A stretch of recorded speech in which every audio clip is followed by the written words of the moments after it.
Good morning, good morning, good morning. Hey, how are you doing? This is SEIJIHITO here to bring you another live stream. It's been a minute.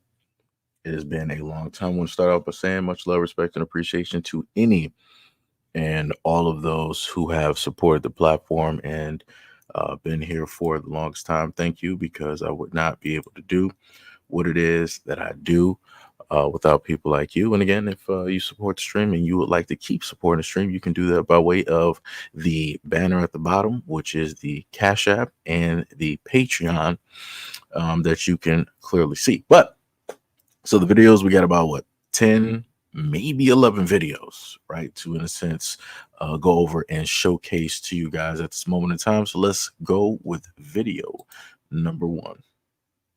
This is the moment a courtroom descended into chaos after teens are seen smiling, laughing, dancing, and cursing.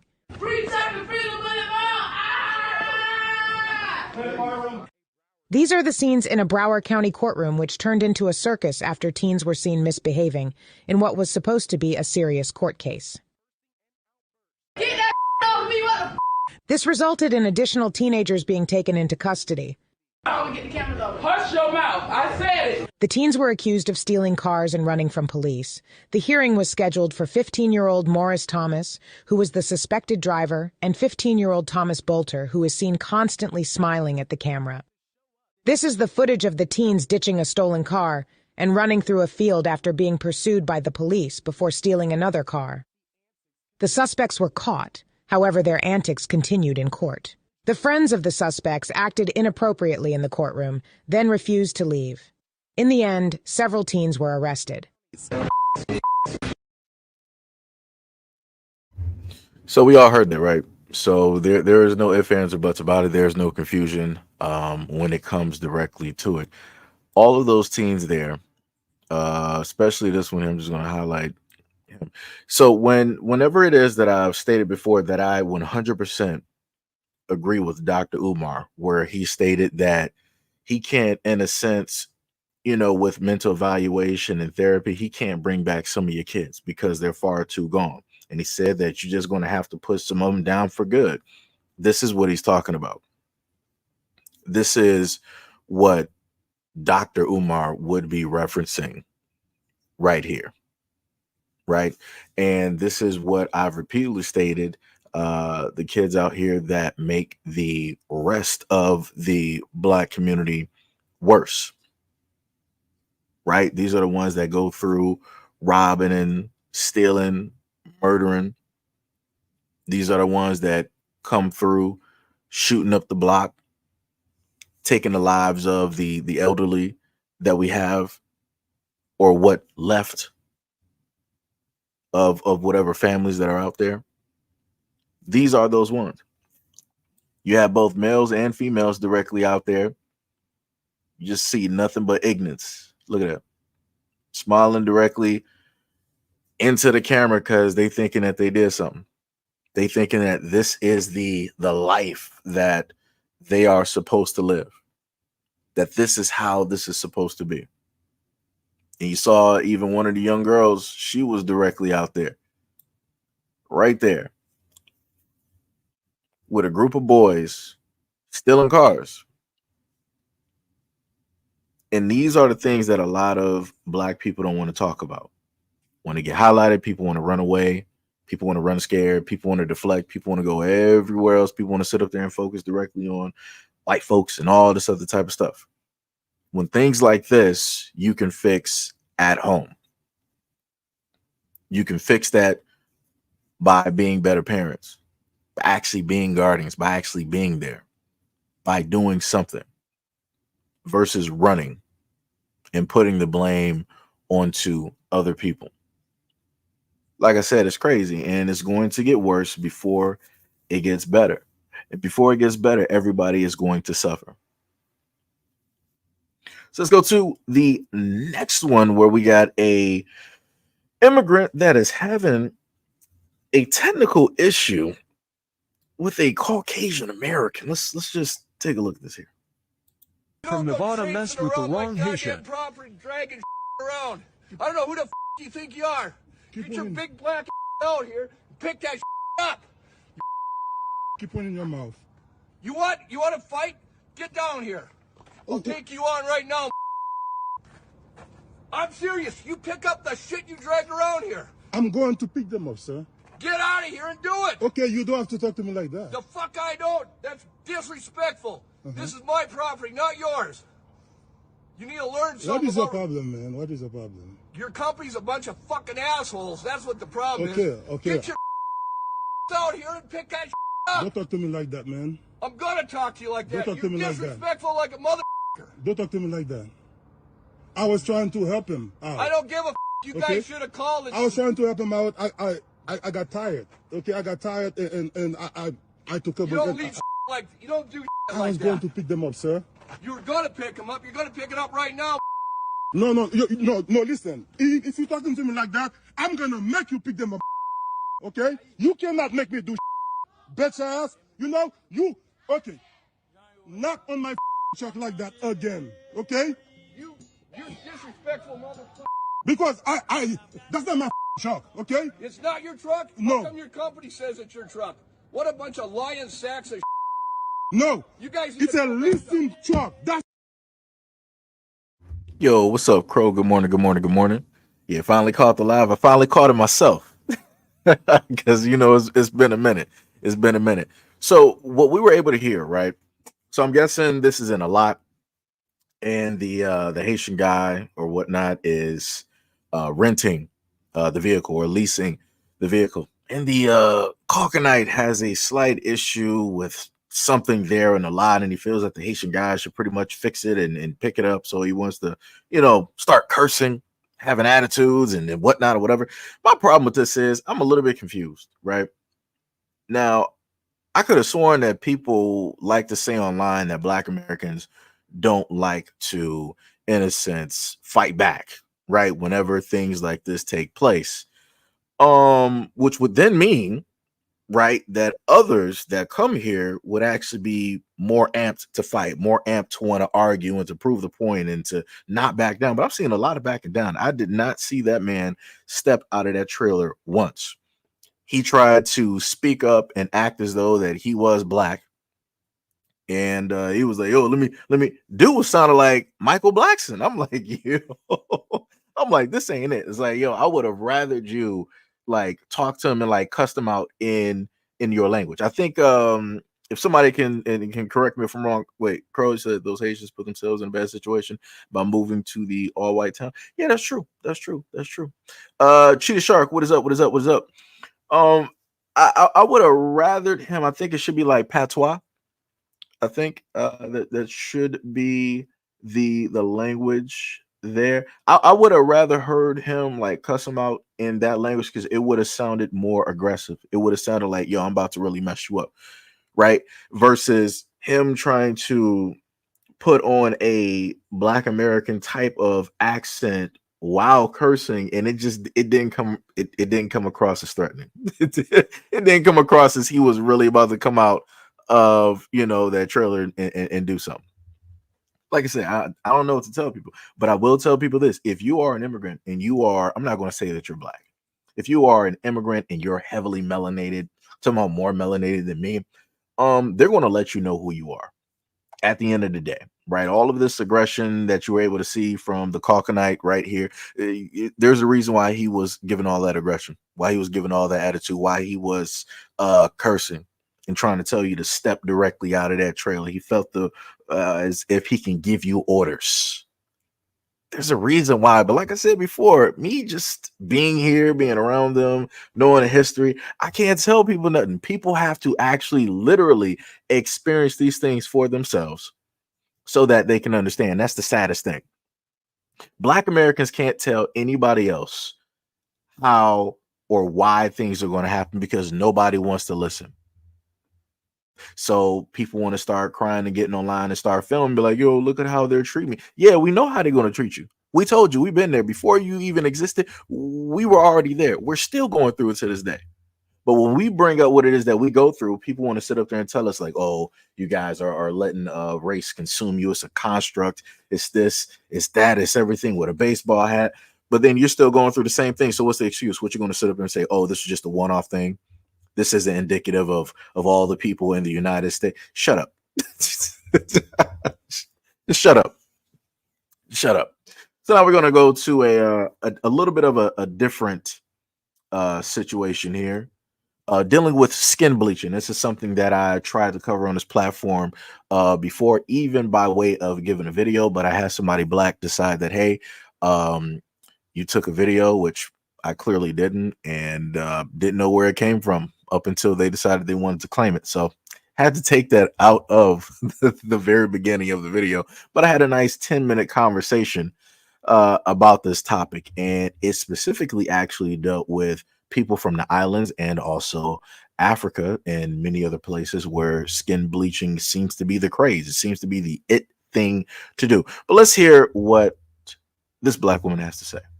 Skin bleaching is not something that is acceptable for Black Americans. So I find it funny when I see Black American actresses getting like accused of skin bleaching just because they are like 2 shades lighter during the winter time. Good morning, Ms. Gray. Their sun color. Y'all are not okay. And I like those type of claims are never coming from African Americans or Black Americans, because the way that you would get clowned so bad. Y'all remember when Charlemagne had that chemical peel and his skin was lighter? He was getting clowned on the internet for a good year. Like clowned severely. And I don't think he didn't bleach his skin. He just had a chemical peel. But because his skin got you getting clowned. Like, I know that anti-blackness exists here in America amongst Black Americans, but we don't play that skin bleaching. You look a mess. Like, yep. You really gotta love the skin you're in, because at the end of the day, if we see you one way, like you're deep, dark skin, and the next day you look like Michael Jackson or Vibes Cartel, you're getting cooked, like probably for the rest of your life. So while we may have speckles of anti-blackness that runs rapid here in America, that skin bleaching nonsense, that's not Black American. We don't condone stuff like that. You will get bullied for the rest of your life. Like, you will get bullied. What did Kanye say? I got a light-skinned friend look like Michael Jackson. Got a dark-skinned friend look like Michael Jackson. Yeah.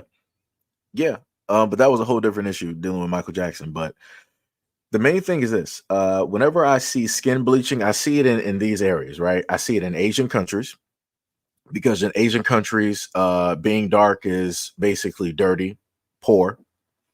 And being light or porcelain basically means rich, privileged, wealthy, clean, all of that stuff, right? Same thing in India. The caste system and or the other types of things they have there, if you are a darker Indian, you're not getting shown. They're not putting you directly on a TV. They want to show the lightest to the whitest Indians in India in order to represent the whole, which is the craziest part, because India is a hot area. Right? It is a very warm, hot climate. So for you to be light there, you're not going to really survive. I'm just going to be real. You're going to have an umbrella. You're going to have to wear like scarves, headdresses. Like, the sun is going to hit you like it's never hit before. If you do not have the melanin to survive there, you're just not going to survive. Right? So you got the Asian countries, you got India. Then on top of that, you got Africa. Africa, you have skin bleaching, which is crazy. And I'm like, you got some of the deepest, richest, most melanated people there. And people are like, I don't like my skin. Let me start, using that bleach and that skin soap. Let me start getting lighter. And I'm like, yo, y'all starting to look real weird. I'm talking about y'all looking like ghost. Y'all looking like raw chicken. Like, it's looking real crazy out here. And the same thing for the island. I'm talking about like Jamaica and everywhere else. Y'all too. Y'all like to sit up there and skin bleach and all this other type of stuff. It wasn't that long ago, about a month or so ago, I showed y'all like some rapper. He was literally underneath a umbrella. He had a girl on the beach holding an umbrella for him because he's skin bleached, and he has to be under an umbrella because that sun is going to eat him alive. And that's why I keep trying to tell people, like, you're not meant to not have pigmentation. You got so many people that are melanated. Like I said, I'm not going to call people black no more, because a lot of people, when you say like, oh, you're Jamaican, you're black, you're Haitian, you're black, they were like, no, I'm not black.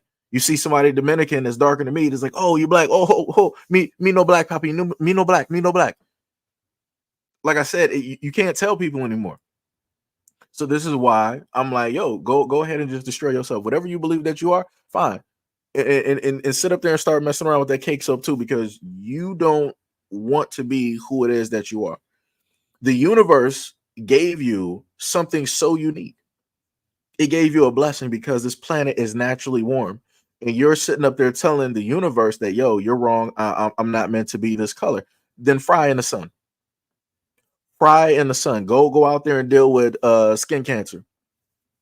Go out there and do that because you want to be stupid, because you don't love the skin that you're in. You don't love the melanin that you're directly blessed with. It's to the point, which is so crazy, that you have Caucanites out here, even in Europe, that are taking doses of melanin in order to get darker skin.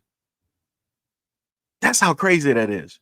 You got people that love the melanin and they're willing to pay top dollar to get melanin injections. But you got people that are literally born with it. The universe blessed them with it and they want to erase it. It's the craziest thing. You can't make this up. And if you don't believe me, you can go do the research and look it up yourself. Look up skin bleaching. Look it up in Asia. Look it up in Korea, especially Korea. Like I said, it was called Seoul, Korea for a reason. Just like other areas around the United States, such as Inkster, case in point, Ink, or Inktown. There's a variety of places that will let you know that either black people or melanated people basically resided there. Is literally in the names. But people don't even understand. It's crazy.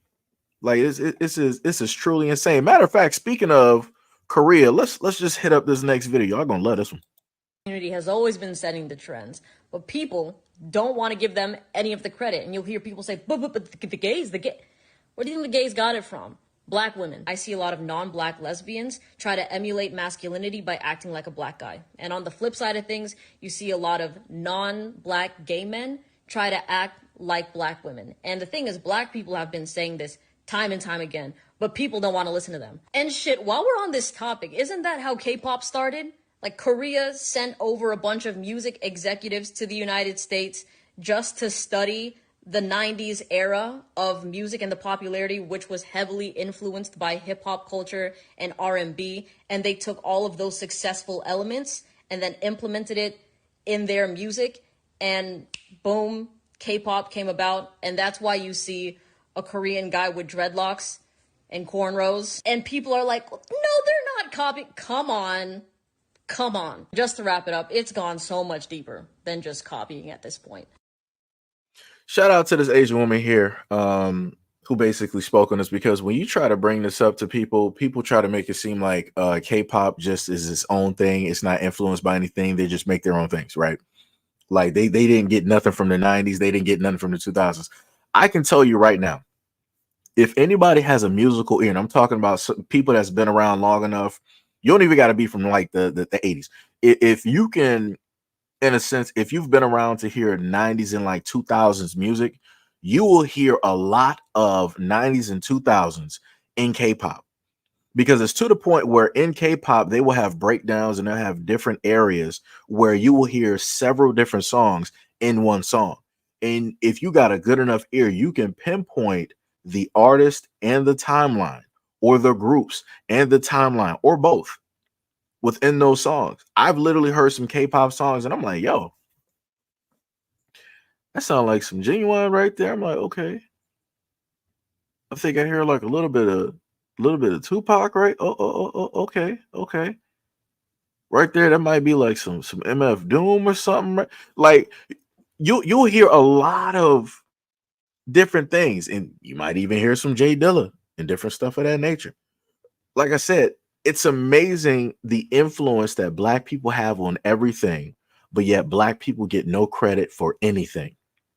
And people want to make it seem like they're just around there doing their own thing and making up stuff as they go. Liars. And then going back to the whole thing about the conversation where she wanted to talk about people of the gay community, she's right.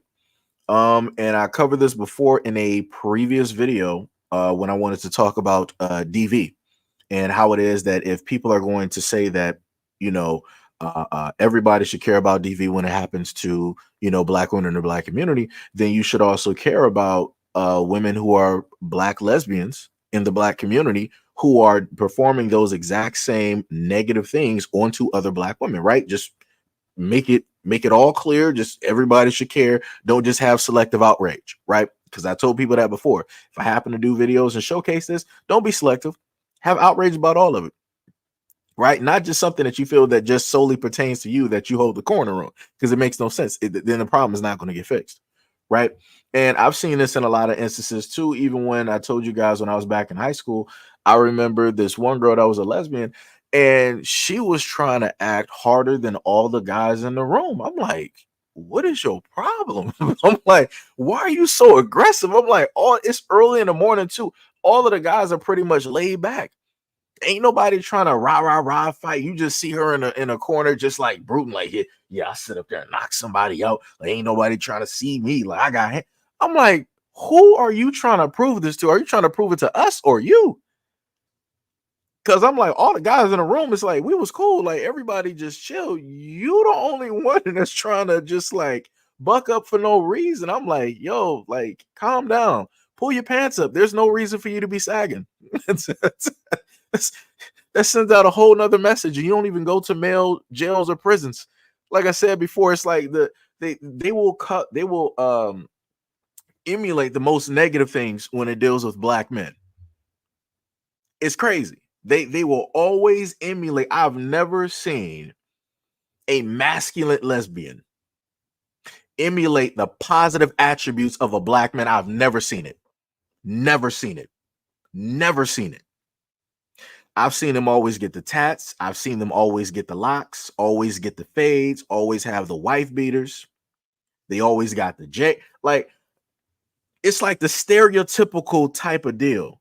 And I'm like, so this is how you imagine a Black man to be, but this is not really all a Black man is. I'm like, there is more than just like gangs, tattoos, jail, drinking, weed, flashing money, having, jewelry, having women around you, cussing like a sailor. I'm like, bro, some of y'all got kids and you can't even act like a father. I'm like, if you're going to emulate something, be a father then. Don't just sit up here and say that all right, you got like 2 months. No. Somebody be the father. If you're going to emulate me, be a father. That's all I'm saying. Emulate the positive things. Emulate the positive stereotypes. But nobody wants to do that though.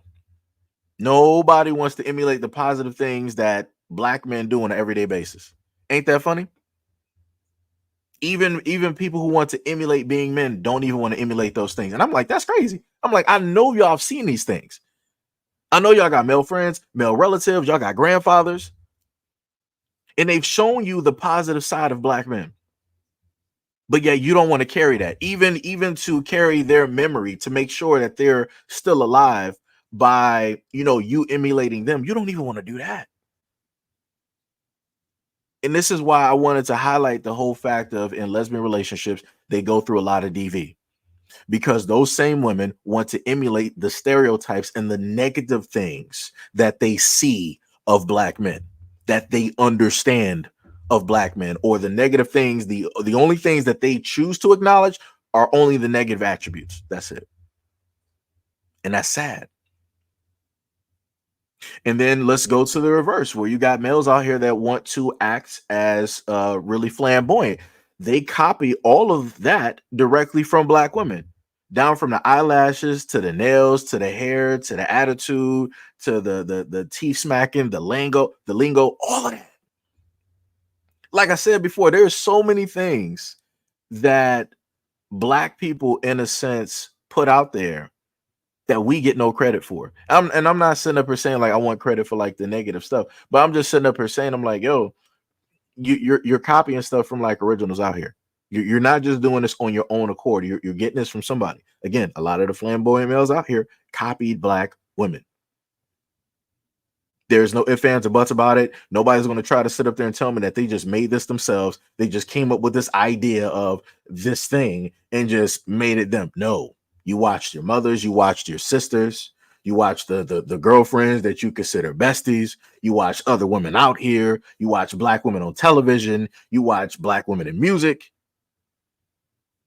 You try to emulate them because you know that that is a standard of beauty of which attracts men.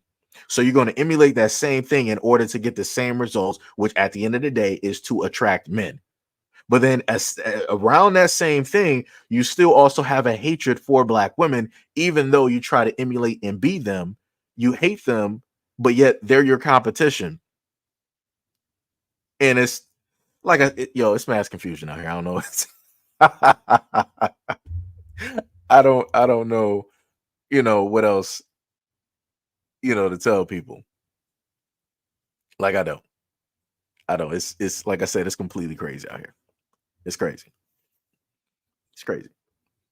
And like Shark said, there's plenty of examples of positive black men that can be emulated, but they make a conscious effort to emulate the negative. That's facts, 100%. Like I said, I have never yet seen a lesbian woman emulate positive things or positive attributes of a black man. I've never seen it. Never seen it. Like, if I had to put down money in Vegas and bet on that, I would win. I would beat the house.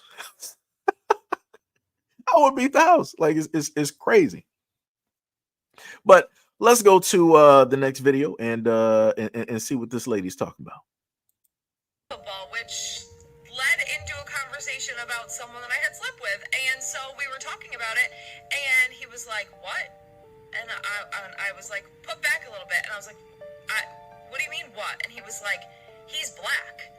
I was like, "Yeah, I'm fucking aware." So I was a little put off by it, but then he got like super intense, and he was like, "You fucked a black man?" And I was like, "Sure." How many times we got to tell y'all?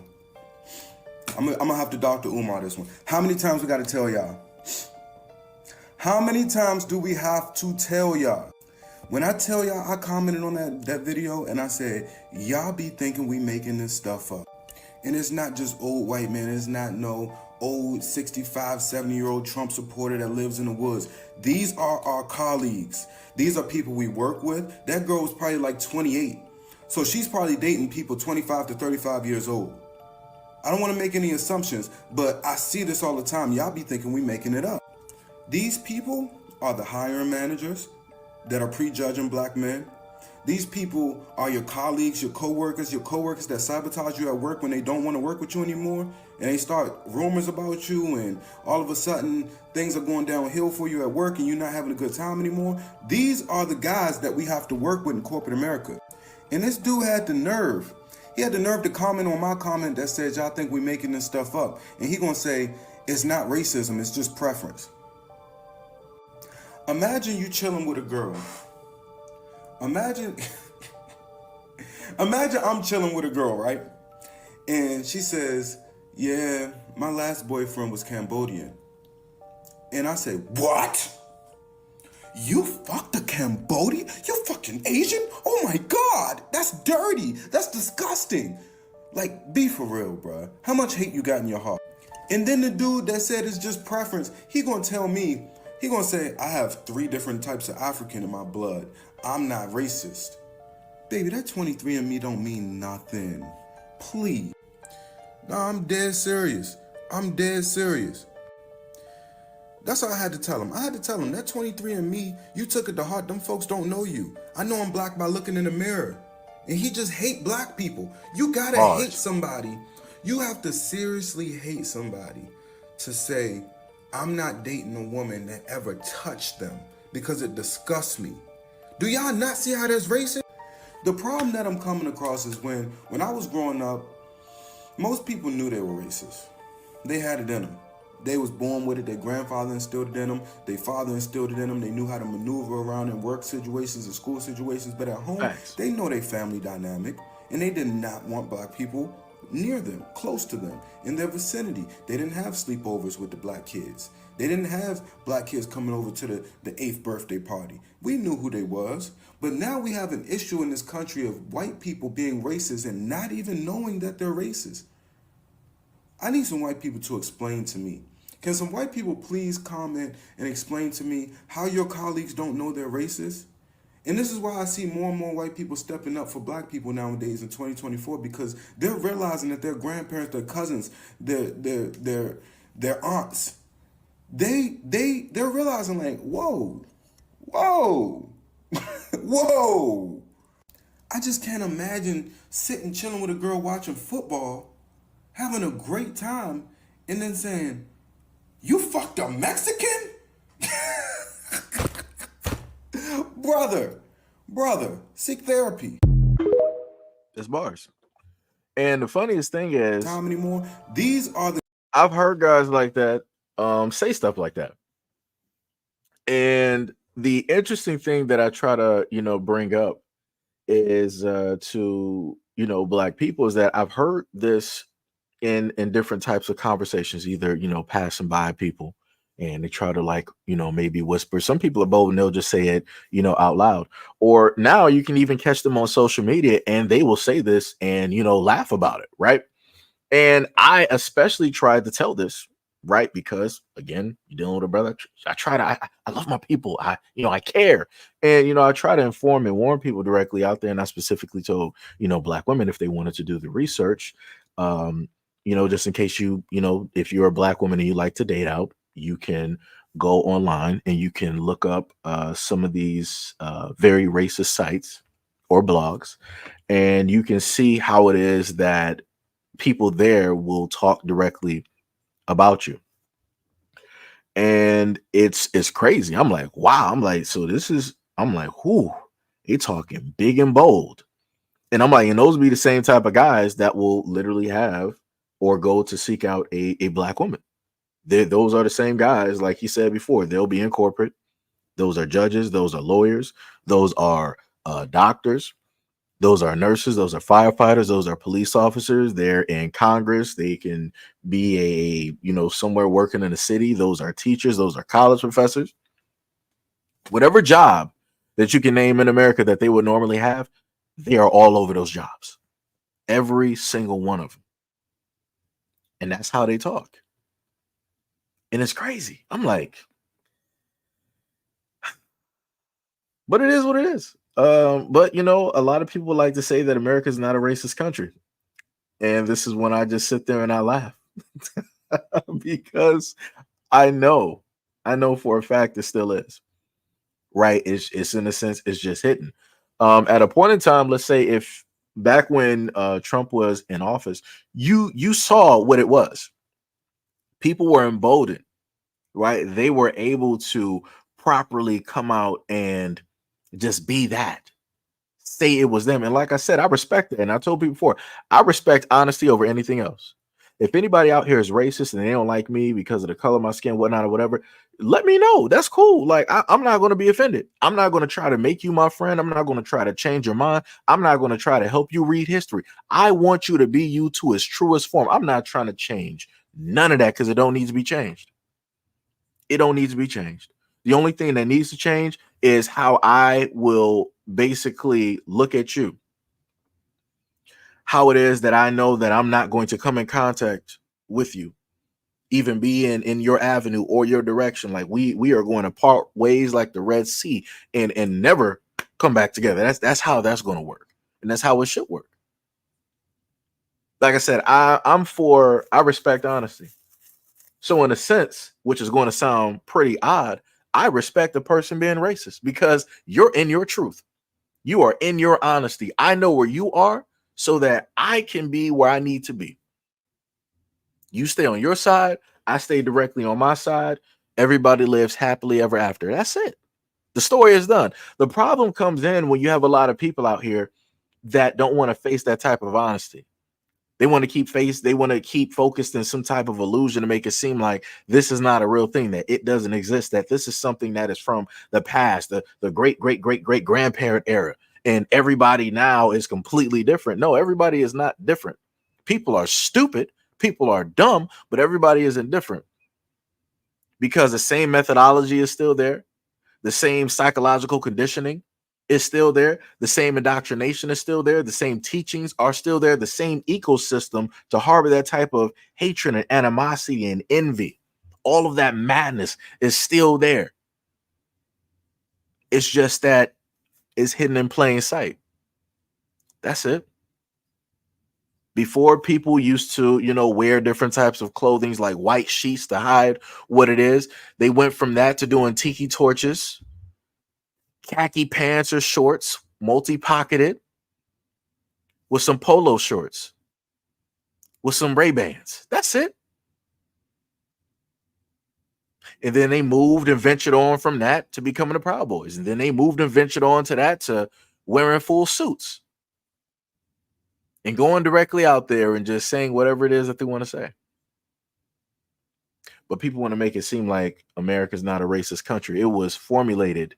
It was woven into the DNA, the fabric of the quilt of this country. And people are going to sit up there and say that it wasn't made on top of or woven within. It's still there. Like I said, people need to do their history on Wall Street.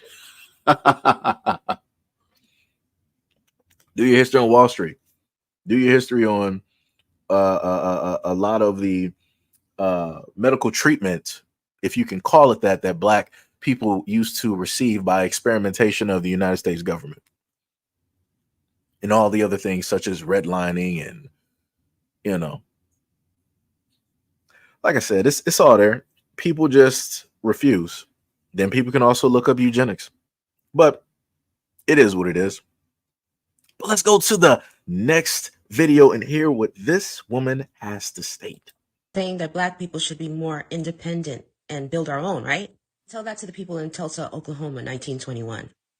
Black Wall Street? That's gone. How about Rosewood, Florida in 1923? That's also gone. Elaine, Arkansas in 1919. Ocoee, Florida, 1920. Wilmington, North Carolina, 1898. Colfax, Louisiana, 1873. And Slocum, Texas, 1910, just to name a few. All cases where Black people thought that, yeah, we should be independent. Let's build our own. Let's conduct our own business in our own town. The white people didn't like that. So they harassed and murdered people, destroyed, burned down, flooded their towns because they didn't like their independence. Because they're the only ones that can win. So what were you saying again? That we should, try to be independent? How about we first get some laws passed so that we can, when we do become independent, be protected so that these things don't keep happening. We have to create these levels of protections first before we move forward, because you see what happened the last time. Just saying, She's 100% right. And when it deals with history, a lot of people don't want to go back that far because they're like, oh, that was so far ago. Why are you guys still focused on the past, focused on the here and now? What happened before, it's not going to happen again. If you refuse to learn from the past, history is doomed to repeat itself. That was one of the main things I learned in school. Out of everything that I can remember, that was one of the main things that I will always acknowledge, right? And I'll put it to you like this. If anybody is old enough to remember the Patriot Act, back during the time of 9/11, during that timeline, right? You had the Patriot Act, you had all of these wars going on, you had the war on terror, right? Because you had these supernatural beings that were just out there. They were just sleeper cells. They were all over the place, and they were over here and they were over there, and they were just doing everything, right? And they passed the Patriot Act because the American people were scared, right? They were able to instill fear. So it was easier for the governments to be like, hey, we got this act. It will, in a sense, take away a little bit of, your freedoms. But because you're giving us so much power, we're going to make sure to really protect you guys. And they didn't really protect nothing. To put it to a better example, when you deal with the whole thing of 9/11, the Patriot Act and everything like that, George Bush Jr. was at a dinner, and I showed this off in a few live streams. You could probably look it up yourself. The main thing about the war that they always stated was like weapons of mass destruction, WMDs. They're out there. We got to find these WMDs. We got to really protect the world from the we got to protect America from the WM. And I kept telling people, I'm like, the weapons of mass destruction don't exist. And a lot of people are like, how do you know that they don't exist? As a gamer, you can look this up as well too. I played a game called Call of Duty. And back during the time of Modern Warfare 2, this was again during the whole timeline of, everything going on, 9/11, all that other type of good stuff, right? In Call of Duty, they had a level on the map called WMD, which stands for Weapons of Mass Destruction.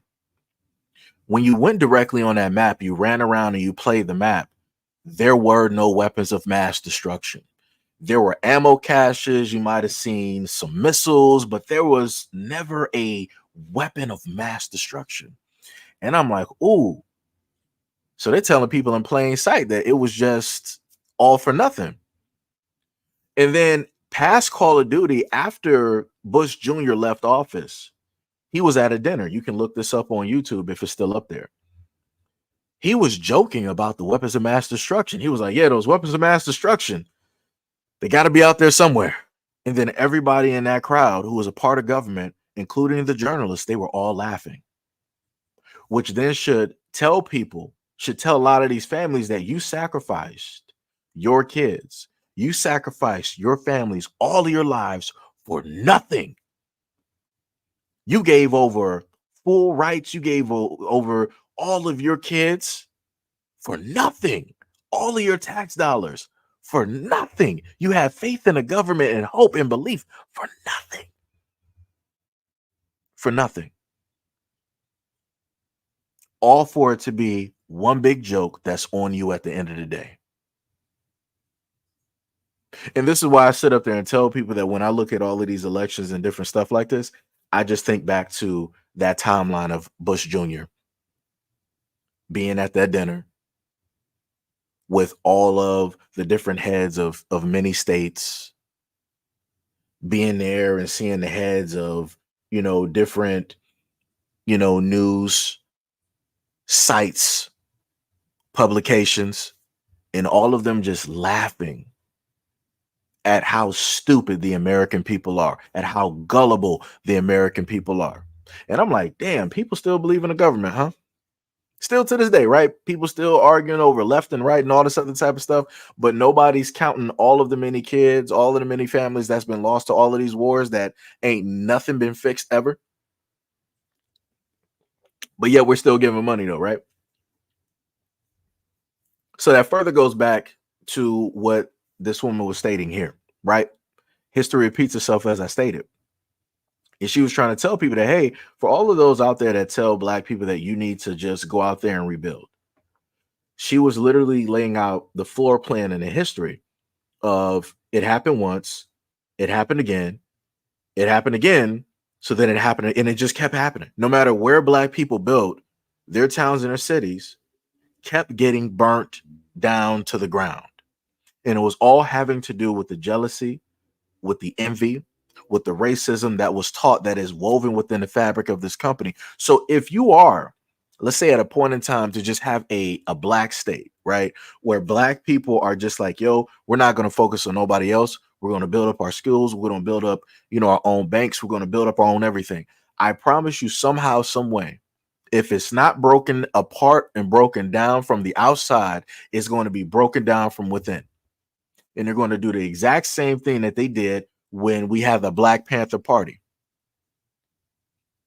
They're going to find somebody who doesn't like themselves, who doesn't like Black people, somebody who is in dire straits.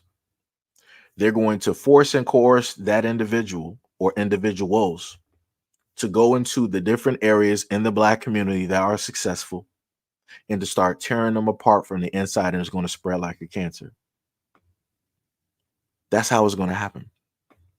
That's also how it's been happening in the Black community, if people haven't been paying attention.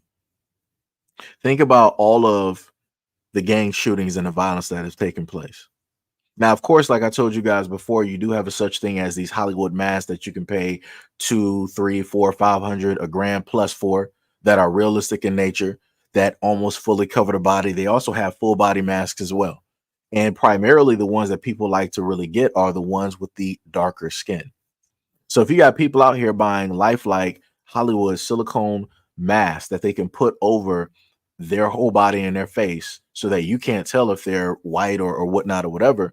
What do you think is happening in the streets whenever you have gang violence, whenever you have shootings, whenever you have this, whenever you have that? And when I tell you that these masks or these body cast makeup or whatever you want to call it, when they put these on, when they move, it moves directly with them. There's barely any gaps to see if they're a different color or anything like that. And even if there is, they could just put like a little bit of makeup on there. It's over. You're not telling nothing. Like I told you, I gave y'all a story 3 years ago where a Russian dude he's still in America.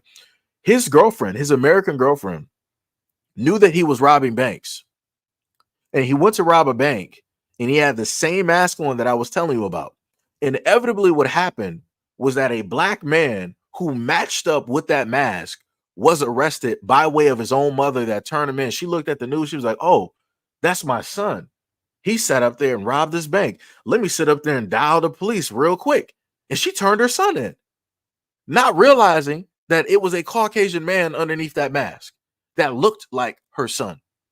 And the only reason that black man got released from jail for a crime that he didn't commit was because the white girlfriend turned in her Russian boyfriend when she realized that was him under that mask that robbed that bank.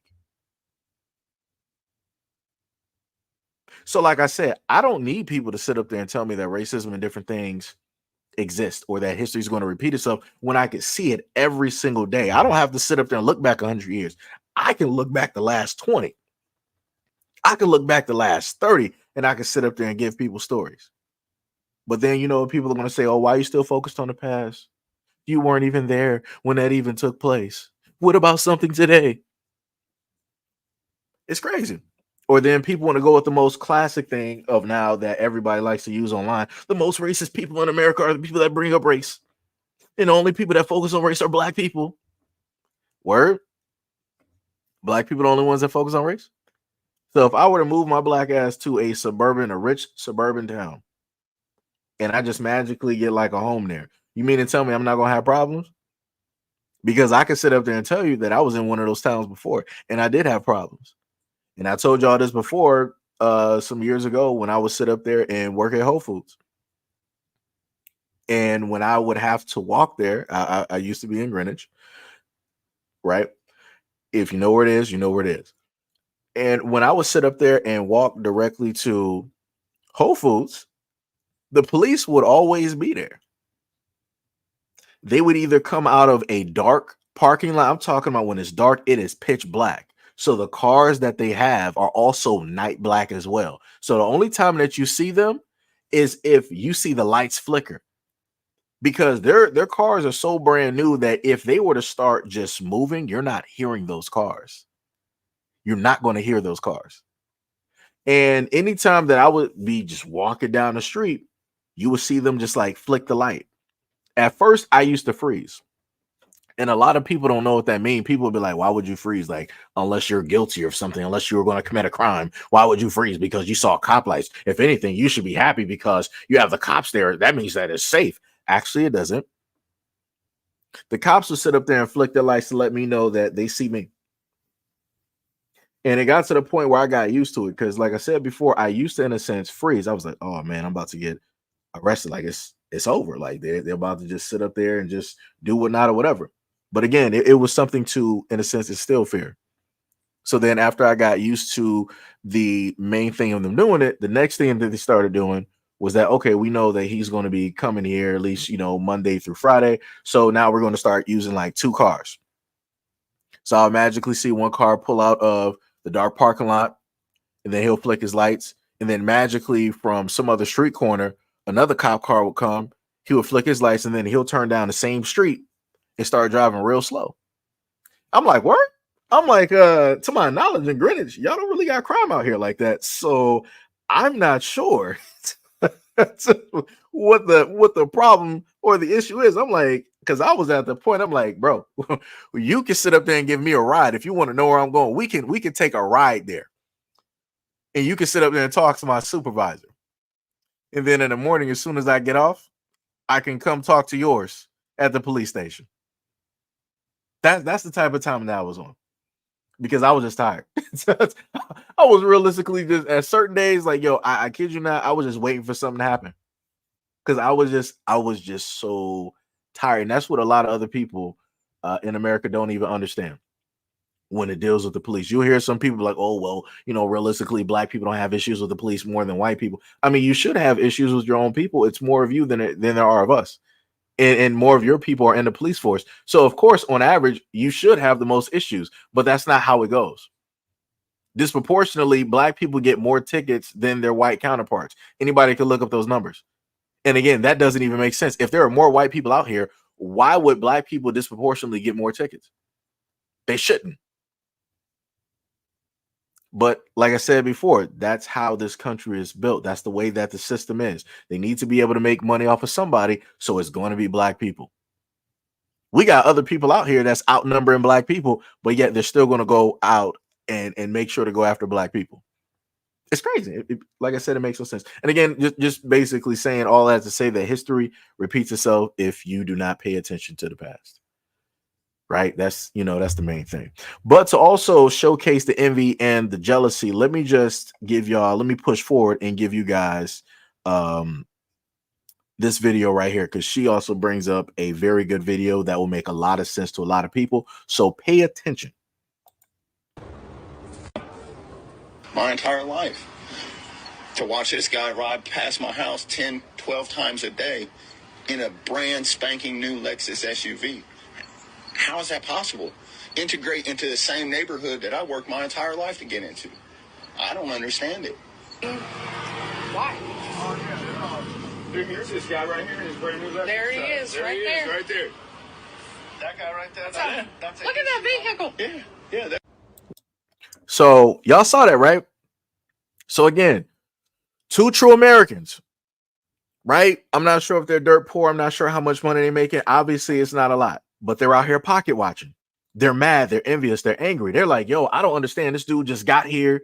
He just got to my neighborhood, and somehow, some way, he got this brand new Lexus. I can never afford this Lexus. It got to be like a 2030 Lexus. This is preposterous. How is it possible that he has better stuff than me, and I'm here and I work every single day, and he drives past his house 12 times a day? You pocket watch it, and then you're monitoring how often he drives past your house. Are you sure that you're working? If you're able to understand the numbers of how often he drives past your house, you must not be working. You must be on some type of government assistance. You must be capping somewhere. I'm just saying. Even the wife was getting angry. I'm like, ma'am, do you even work? Matter of fact, where are your kids at? Because I know y'all got kids. I know y'all got some government assistance running up and down that house. Like I said, I done did videos and numbers directly on that as well too. That you got a lot of these Karens directly out here that are on government assistance even while they're married. Crazy, ain't it? Crazy how that works. It's insane. Get money from the government while you're married, but yet your husband is working. But then you want to talk about black people siphoning money from the system and how it is that they're supposedly taking all the Medicaid and the Medicare and the welfare benefits and all this other type of, really? That's crazy. It's crazy to be a Caucasian in the United States complaining about somebody making more money than you in a country that was built solely for you, provided by you to you, so that you can make it and afford to be where you want to be. But you sitting up here complaining because you got lack thereof. Ooh, that's crazy. That's crazy. Let's keep going though. Good morning. So this group of Trump supporters are upset because an immigrant is able to afford a vehicle that they cannot afford. They don't know how he got the vehicle. It's really not none of their business how he got the vehicle. But for some reason, it makes them upset because he was able to afford a vehicle that they were not able to afford and live in a neighborhood that they integrated into. The epigenetics of the racism inside of what they're saying is loud. It's never been about policy. It's never been about equality. It's never been about equity. It's always been about the fact that you have something that I cannot attain because I am white. And I feel that it is my God-given right in this country for me to have and you not to have. Right now, they're upset with immigrants. But if you read books like Cotton is King, pro-slavery arguments, where slave owners used to really feel like they had their God-given rights to make black people inferior in this country because they felt they did not deserve to be in spaces equal to them, then you would know that this is all too familiar. The pure hatred of another group of people because of the skin that they're in or the country they come from or the religion that they practice is very American. More specifically, very white American.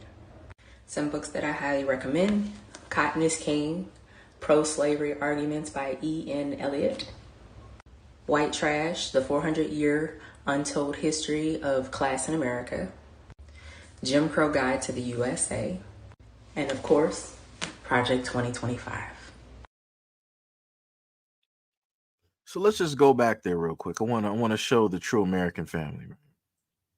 Just want to, right? That's the wife. Then that's the husband. Trying to actually get both of them in the shot. Can't really do it, I don't think, can I? Well, don't even matter. But like I said, that is pretty much the average true American male. For some odd reason, like they would normally tell black people, especially black men, it's like, yo, stop complaining, stop talking about race, stop being a victim, stop saying that things are holding you back. Nothing's holding you back in America. Look at all the rappers, right? Jay-Z's a billionaire, Kanye's a billionaire, right? Look at football and basketball. LeBron, he just dribbles a basketball up and down a court, and he has hundreds of millions of dollars. Right? That money could be going to teachers and whatnot or whatever, but it's going to these entertainers. So stop talking about, things are holding you back. But yeah, this true American right here, seemingly enough, can't pull himself up by his bootstraps and live the American way and forge his way to that American dream that he wants. Obviously, he wants a Lexus. So why is it that he can't work hard enough, like that person that just integrated into his community, and actually afford that Lexus? Why can't he just go to a bank of which that was provided by his people to him and actually procure a loan so that he could actually get a car, a brand new car at that? Why be so fixated on what it is that somebody else has? That within itself would technically hold you back.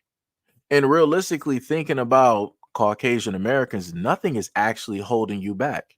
You're young, white, 21 and free. You got the whole world. But obviously not where they are. Obviously other people are the ones that have the leg up. They're the ones that have the handouts. It's crazy. I thought I would never see a day like this where I would see Caucasian Americans in America complaining about something that a minority has that they don't have. That's crazy. You literally got the whole world. Every little bit of history that we know about has your signature on it. And you're sitting up here complaining about a car? Every superhero is pretty much you. Every god is pretty much you. Every hero is pretty much you. Every country, somehow, some way, you found a way and you colonized it. It's you. History books. It's all about you winning and conquering. And you're complaining about a car?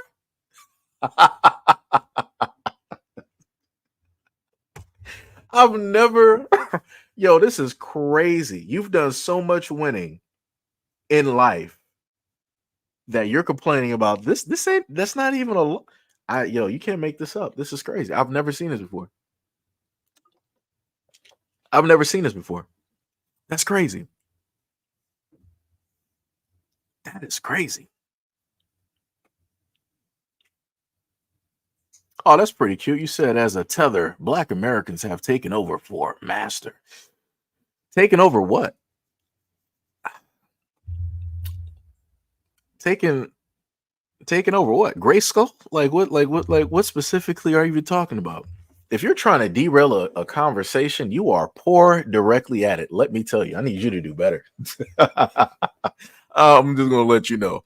Out of all the years I've been doing this, that is a poor derailment. If you're trying to really start something, I don't even know what that was. What we got? Uh, Trigger said, heard someone ask how a Haitian can afford a $100,000 car. Hey, it is what it is. However, it is that he's able to afford that car. He was able to afford it. I can tell you that it's probably by way of the United States government, but it doesn't matter because more than likely it's legal. That's all that matters.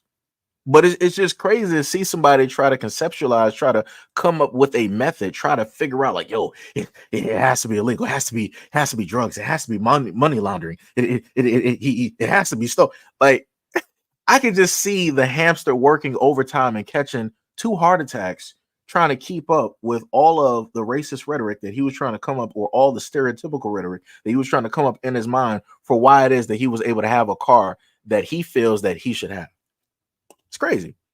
I'll tell you this. Maybe he would have that car if he wasn't doing the local drugs in America. How about that one? Maybe if he saved up his money and he pinched some pennies and he cut some corners, he would maybe, be able to afford that car. Again, I'm just going to say, maybe as a Caucasian American, stop spending your money on drugs. I'm just going to be real. Just going to be real. I'm looking at his frame. I'm looking at the shoulders. It looks like a hanger. Like, no lie. That man looks like a hanger. That hoodie is hanging directly off his body. I'm just going to be real. Those drugs, that's the main thing holding you back. These drugs can't hold me back. This meth can't hold me back. Like I said, it'd be like that. I need all the true Americans to lay off of those drugs, because a lot of those drugs ain't really coming from America. So y'all about to really get fried and cooked. Just saying. This is why we got zombie land all across the United States. But true Americans like this don't want to talk about it. They don't want to talk about the amount of their families that's, ODing, the amount of their families that's losing their lives, the amount of times that they've had to sit up there and take Narcan in order to, be resuscitated to the living. Like I said, y'all got so many establishments to deal with your drug problems that is crazy. But yet when black people said that we had problems in the community dealing with like crack cocaine, y'all ain't care about that. It was like, that's a black problem.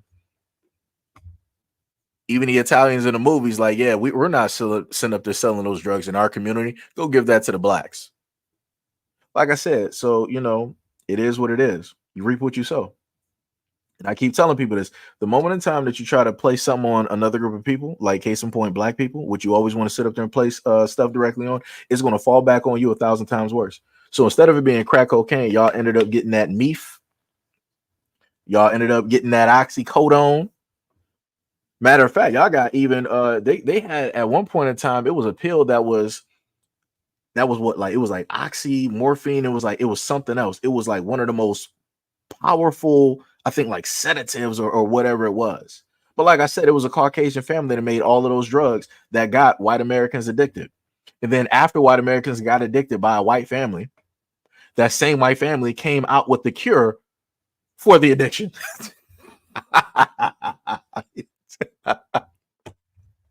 And it's amazing how nobody wants to talk about that, but they want to blame black people for everything.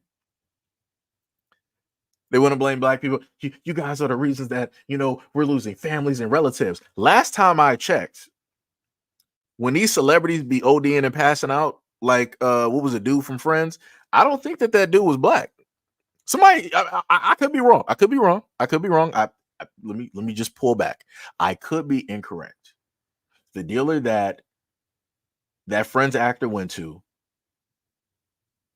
he could possibly be black. It's possible. I'm going to say that it's highly not possible, but again, it's possible. But I just know when it deals with the Caucasian community, and especially when it deals with their high prestigious schools, 9 times out of 10, those drug dealers, they are white. The white boys sitting up there giving drugs to the sororities and the frats. And they're also feeding alcohol to your underage kids. But yeah, y'all want to talk about that though. But yeah, there's black people that's messing up the country though. It's black people that's bringing in the drugs, smuggling in the drugs. Okay. You must have forgot about the United States government. How you think we still got money? Anybody? How do y'all think that we still got money? Out of all, United States is broke. but somehow we still got money. In the black community, if we know somebody is actually broke, but they got money, chances are they're getting paid under the table or they selling drugs. Now, normally, if it's white people, they will have an inheritance. You wouldn't really think drugs is like, okay, maybe it's like it's an inheritance. Maybe they got some investments or other type of stuff. Nope. Realistically, they might be selling weapons or it's drugs. Rare times, it may be an inheritance, but usually it's weapons and drugs or both, just to be real.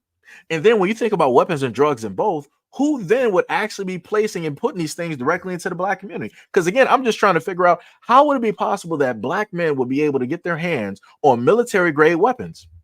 Huh? I'm a little bit confused because the main people that own and run the government are white. Correct me if I'm wrong. Maybe I'm wrong. Maybe it's black people that run the government, and that's been messing up the government for the longest time possible. I'm talking about both on the Republican and the Democrat side. Maybe it's been black people doing that. Maybe it's black people that sat up there and put the economy into the trillions upon trillions upon trillions upon trillions upon trillions upon trillions of dollars worth of debt. Maybe it's black people that have been sitting up there sending over money directly over there to the Ukraine.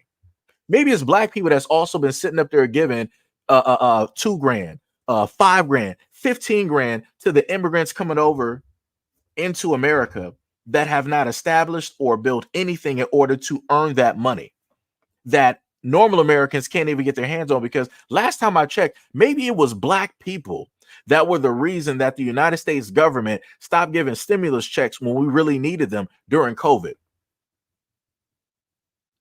Maybe it was black people, guys. Because remember, black people are at fault for everything. It's never anybody else. It's never white people, guys. It's impossible. They don't do anything wrong. They modernized everything along with making things go extinct, but they modernized everything from what they like to state. Right? They build everything, they make everything, and then black people come in and just pretty much destroy it. That's the way that they like to, say this online. That's the rhetoric that they like to put on Twitter, on IG, and including on my, comment section as well. For some of the bitch ass trolls that want to sit directly in the background while they're watching this, shout out to you. Like I said, there's a lot of problems that are going on, heavy problems, money laundering, all of that, and it's obviously it's black people, guys. Nobody else commits crimes or does anything wrong in America. It's only black people. It's the 14% that are doing 100% of every single crime, guys. It's the only group. Everybody else, the model minority, aka the Asians, they don't commit no crimes. They don't have gangs such as like the triads or the Yakuza. Shout out to the Yakuza. Don't come after me. I know you got shooters. I don't need no ninja stars at my house. I'm just saying, Asians got gangs, but it is what it is.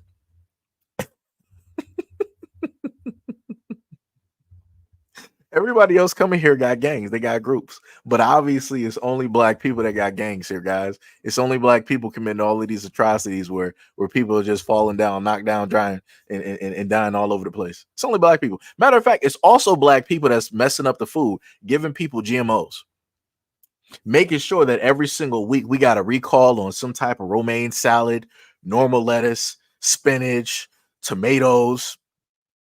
You can't even have canned goods without having some type of like listeria or salmonella somewhere all over the place. Or magically it's going to be a recall because some human body parts were found, and now they got to recall it, and they're going to sit up there and say some unknown elements.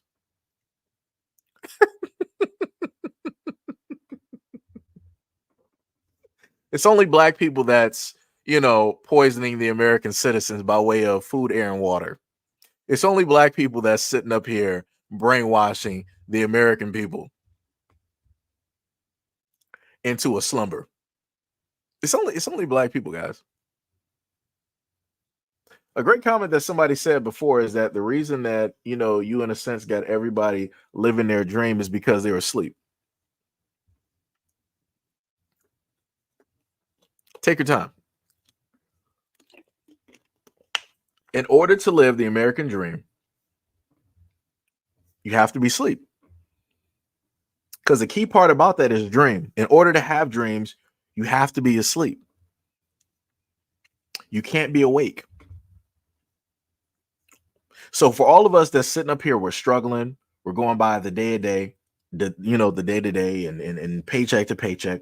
All of us are in a sense awake, right? Even though you could use the terminology woke, but pretty much anybody that's a conservative, Republican, or whoever has pretty much killed that word into the ground of what the actual meaning of it is. So now if you were to use the terminology woke, people just want to roll their eyes and they're not even trying to hear or listen to anything. Like I said, this is how the people out there make people ignorant, because they can twist and turn words to a point where nobody even wants to touch it anymore. Right? So again, you got a lot of sleepwalkers out here. You got a lot of sleepwalkers directly out here. You got a lot of people that's willing to stay asleep so that they can have the dream and live the life that they've always wanted, while everybody else is living directly in reality, and we got to deal with that reality. It's crazy. It's messed up. It's pretty jacked. Pretty jacked. But anyways, I probably got past my point doing the rants, the raves, and all of that and whatnot or whatever. So let's go to the next. I'm going to save the two other videos for last. So we're going to go to this next video, and this is what I've mentioned to a lot of parents out there who are raising these boys, because I want y'all to listen to him. Look at the mannerisms and how he's going back and forth with his mom, and you'll get it. Shower. No. I'm being serious. No. You smell. I don't care. It's been weeks. Okay. It's only, Look at you, dude. It's only been 19 days. Why are you being abusive? I'm not being abusive. You literally smell. You stink. And? You smell like ass. And? Please take a shower. No. It's against my religion. Really? Just take a shower, dude. I'm serious. No. I'm not Please. showering. You smell. I don't care. You reek. What do I get out of showering? How does it benefit me? You smell good. You feel good. Come on, dude. Like, you reek. And? You smell like butt cheeks. And? That's disgusting. Showering wastes the water bill. It wastes money. We don't pay the water. It doesn't matter. But still, it wastes money. Take a shower. Buying stove. Take a shower. No. Take a shower. You're not going to make me shower. You smell. You're abusive. You're a bad parent. Man, fuck you. Let me tell you, I'm just let me sit up here and tell you this right now. I got a cousin that is gay. At no point in time ever in life did he ever smell. That man always either had on some type of like cologne, some type of something. Dude was always sitting up there taking showers. I don't know what new type this is. I don't know what new type this is where it's like you're not taking a shower and you ain't taking a shower in like 19 days.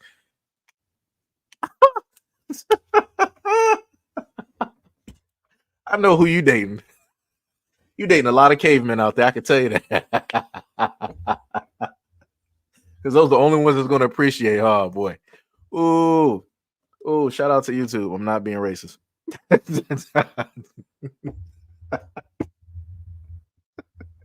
Oh shit.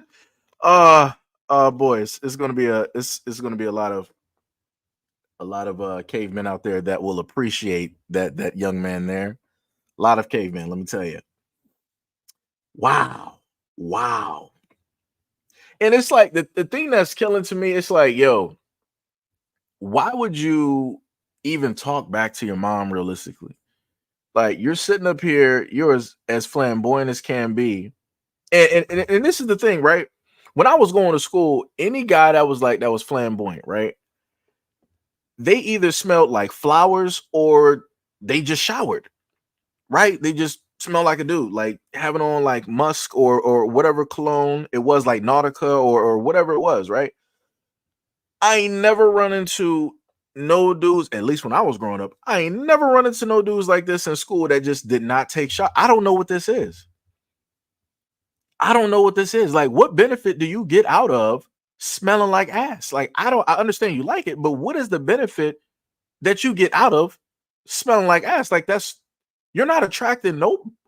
I'm sorry, you'll attract a caveman, but you like I don't understand it. I don't get it. It's just like I just to me, I like I said, I don't get it. It's the dumbest thing possible. Like, how do you even have a social life? Like, you have to be inside the house just watching TV, eating like some Doritos, Cheetos, burritos, all this other type of stuff. That's literally your life. It has to be. It has to be. And then you acting all types of like sassy towards your mom for no reason. And you talking about it wastes water. You don't even look like you have a job. You don't even look like you know what a bill is. And you talking about it costs money. Money that you don't got, money that you ain't paying from a job that you never had. So what you worried about it for? It's like, it's oh man. Ooh. I feel sorry for the women out here. Like I said, I don't know what to tell y'all. Oh man. That's crazy. Yeah, Tommy Hilfiger. Yep. Tommy Hilfiger, that was pretty good. Even though Tommy Hilfiger racist, shout out to Tommy. Need you to keep being honest. Shout out to Ralph Lauren. Stay racist. All of them. Polo, Lacrosse, whoever else. A lot of them. What is it? Blueberry. All of y'all. Stay racist. Stay who you are. Stay a true American. That's all I need. Stay true. That's crazy. That is crazy. We got everybody in the building. Shout out to everybody that's here. Much love, respect, and appreciation. So we're going to go with the coup de grace, if that is the correct pronunciation directly for it. I'm not sure. We got Officer Haku in the building. What is up? What is up? What is up? Dolce and Gabbana. Yeah. Yep, that was them. Yep. Not in high school. Okay. So, wait. You said, wait, what is Tippy talking about? I'm joking. He just sounds silly. Oh, I see what you're saying. All right, so the coup de grace, we're gonna go to this video real quick. And this is a conversation that I've had on both platforms. So it doesn't matter if you're on the original channel, which is SEIJIHITO, or if you're on SEIJIHITO, the second coming. You've seen this conversation before, so you already know what is coming. So buckle up or just leave the chat. I don't know what to tell you. So here we go, right? Quickly before I go out, the girlies want to know if black British women are not dating black British men. Who are they dating? The answer is we're dating white guys. Both my ex-boyfriends in the UK were white. I'll tell you the type of white, like liberal white men. Like if you watch Love is Blind UK, Benaya, I was dating Benayas, and dating Benayas was great. They treat you very well compared to my other option, which was not dating at all, because the black men in my circles weren't checking for me. They were very much exclusively only dating white women, and they let me know. And to the black men that I did date, some of them had internalized racism. So there was things about my blackness they didn't like. So, for example, I'm not seen as attractive in the UK. I'm not, I'm all right, but I led with my personality more because I just didn't think I had the looks, and it was black men telling me that I didn't have the looks. Like some of the worst names I've ever been called ever in my life have been from black British men. So I remember I dated a black guy and he wouldn't like it if I took off my wigs at night to sleep. He wanted me to sleep with my wig on because he didn't like my 4C hair. And I would date like white guys, like liberal white guys that, at times would, when I'm too tired, would take my wig off for me and put it on a wig stand and brush it out. So, I think that black British women have decided to just go where we're wanted and where we're adored. And if that's white men, it's white men. And love is love and be happy. But yeah, I noticed, and we kind of all noticed that like a lot of black men in the UK have a preference, and it's not us. But since moving to America. Now, hold on. Now, okay. Right. So this is going to be a 2-part conversation that she's going to have. So I do want to know, to me, she looks attractive, right? Now, the conversation that she is having is talking about the black British men. So you can think about what was the 2 comedian funny guys in the UK that black women are still mad at right now, Fuhad and the other guy. Black women all over the place, basically dragging them, grilling them, all this other type of stuff, right? So she's specifically telling you how the black men in the UK are. I don't know every single black man in the UK. I know a couple of brothers that are part of the platform. Shout out to y'all. But again, I don't know every single black man in the UK. But this is what she is specifically stating from where it is that she is dating at the time. I don't know the location. I don't know really where she is. but this is what she's stating. So I don't want people to get confused on trying to switch the narrative and thinking that this is just all black men in general, because that's what a lot of people like to do. As soon as they hear black men, they just cut out the other parts and I'm like, oh yeah, this is just black men in general. This was my experience too, and I'm not even there. So I want people to pay attention there. Remember, she was talking about British UK black men. Now, let's hear what she has to state about black men in America. I've only ever dated black men, and I want to thank, again, America. Sorry to be up your ass, but I didn't think I was cute until I moved here. Like, oh my God, I get approached by black men here, and I get to date black men here for the first time in my adult life. I'm dating black men. So, it's nice to be adored by your own kind, and that's never really happened for me in the UK. And a lot of dark-skinned women feel that way because, like I said, the type of a lot of black men in the UK is white women or racially ambiguous, and I am neither. So yeah, we're dating white guys. Love is love. Date who you want. All right, I'm going out. Have a good night. Right, and she is a comedian. We're going to get into that a little bit. The funniest thing is freezing it at one of the angles that was there. I think was that it. It's like a couple of angles. She sort of kind of reminds me like slightly of Kelly Rowland, just a slight bit. I'm not saying fully, but it's like a slight bit. It's like a little bit Kelly Rowland-esque there, right? Again, for me, I feel like she is fairly attractive. I don't see anything wrong with her at all. I'm not sure what the preference was. She stated that the preference for some of the guys over there in the UK is pretty much white women. I don't know what is going on over there in the UK for that to be the case. That sounds completely just maddening and crazy. But that also brings me to Exhibit A, which are some of the comments that I was able to get here. So one person that has the rainbow up there stated that the black American men fetish your exoticism with the accent. If you are a regular black American woman, you'd be getting the same treatment you were getting in the UK. Like, I don't know who this woman is, but I'm like, you're a damn lie. Like, that's just going, and then on top of that, you're a part of the community. So how are you talking about straight conversations? You can't even have this conversation. You're attracted to women.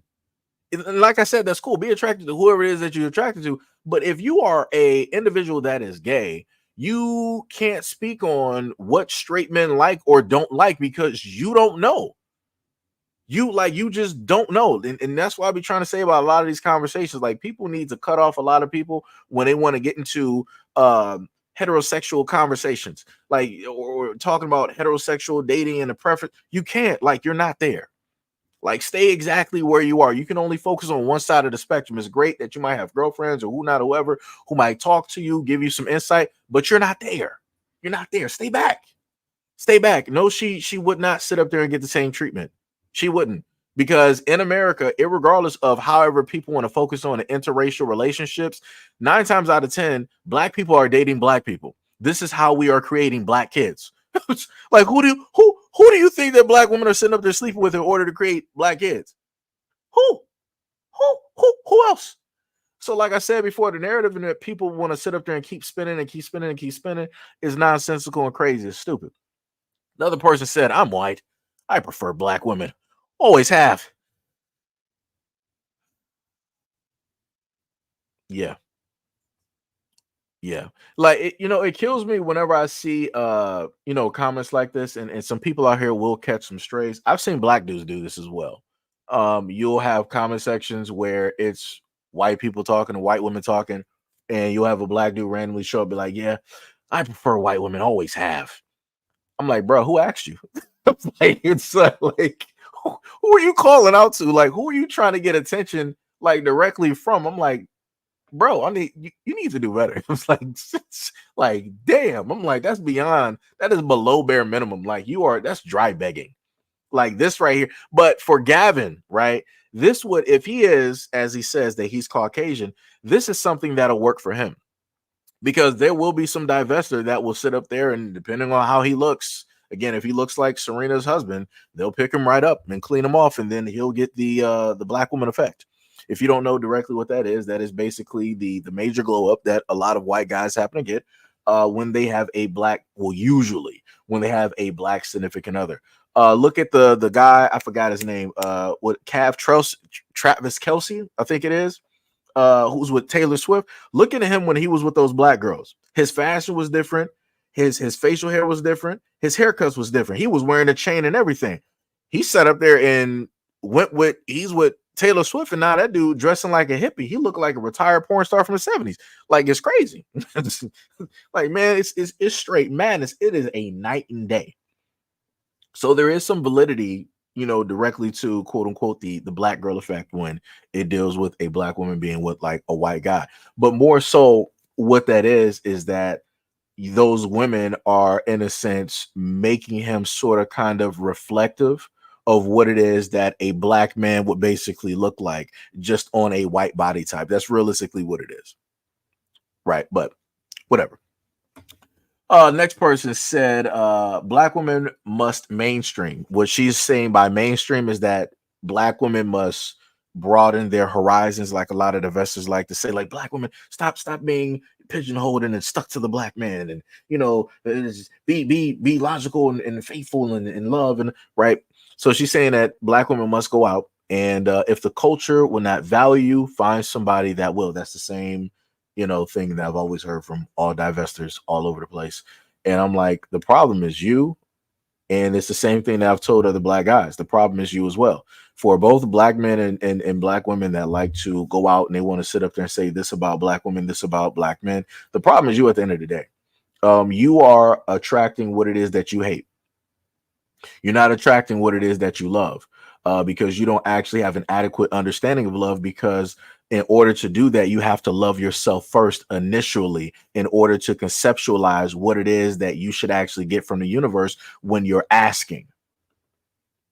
So because you got a lot of grown adults that are grown without that understanding, this is why you're getting the things that you hate, that you despise, that you loathe. Right? So the next person said, I'm black British. I'm black British American and live in both places. I was shocked by how black British men spoke about black British women. I was disgusted by the obsession with mixed people and making mixed children. It honestly pushed me out of the United Kingdom. That same logic. Now, in reverse, in America, I used to always hear that growing up, going through school, where I would hear the black girls saying that they wanted a mixed kid. They wanted a kid to be light, with a slim nose, with good hair, and all this other type of stuff. I'm like, what? I'm like, because back then I didn't even understand what that actually was. I'm like, all right, so you just want a white dude, because whenever I would show like some black girls Dragon Ball Z, their favorite character that they would like is Trunks. I'm like, okay, so you want a white boy that looks like this so that you can have a kid with good hair. And I'm like, to me, it just sounded stupid, but now I fully get it, being a full-grown adult and understanding history and all this. I understand where that broken mentality and that fixation, directly comes from. Underneath the one that you probably can't see at the bottom. Let me see. Matter of fact, I think I might be able to do this. Hold on, let me kind of do that so we can see the full. Yeah, that's a little bit better. So I can put that to the side so you can see it. So the one underneath from Odessa said, can we talk about the hatred we receive from black men?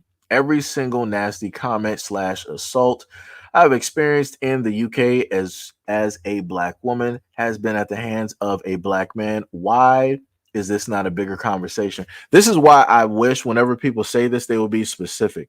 You're not talking about American black men. You're talking about black males in the UK. That's completely different. A lot of those dudes, they might be Jamaican, they might be Haitian, they might be directly from Africa. A lot of them are from Africa. So it's like, this is why there needs to be a separation so people know what it is that people are talking about.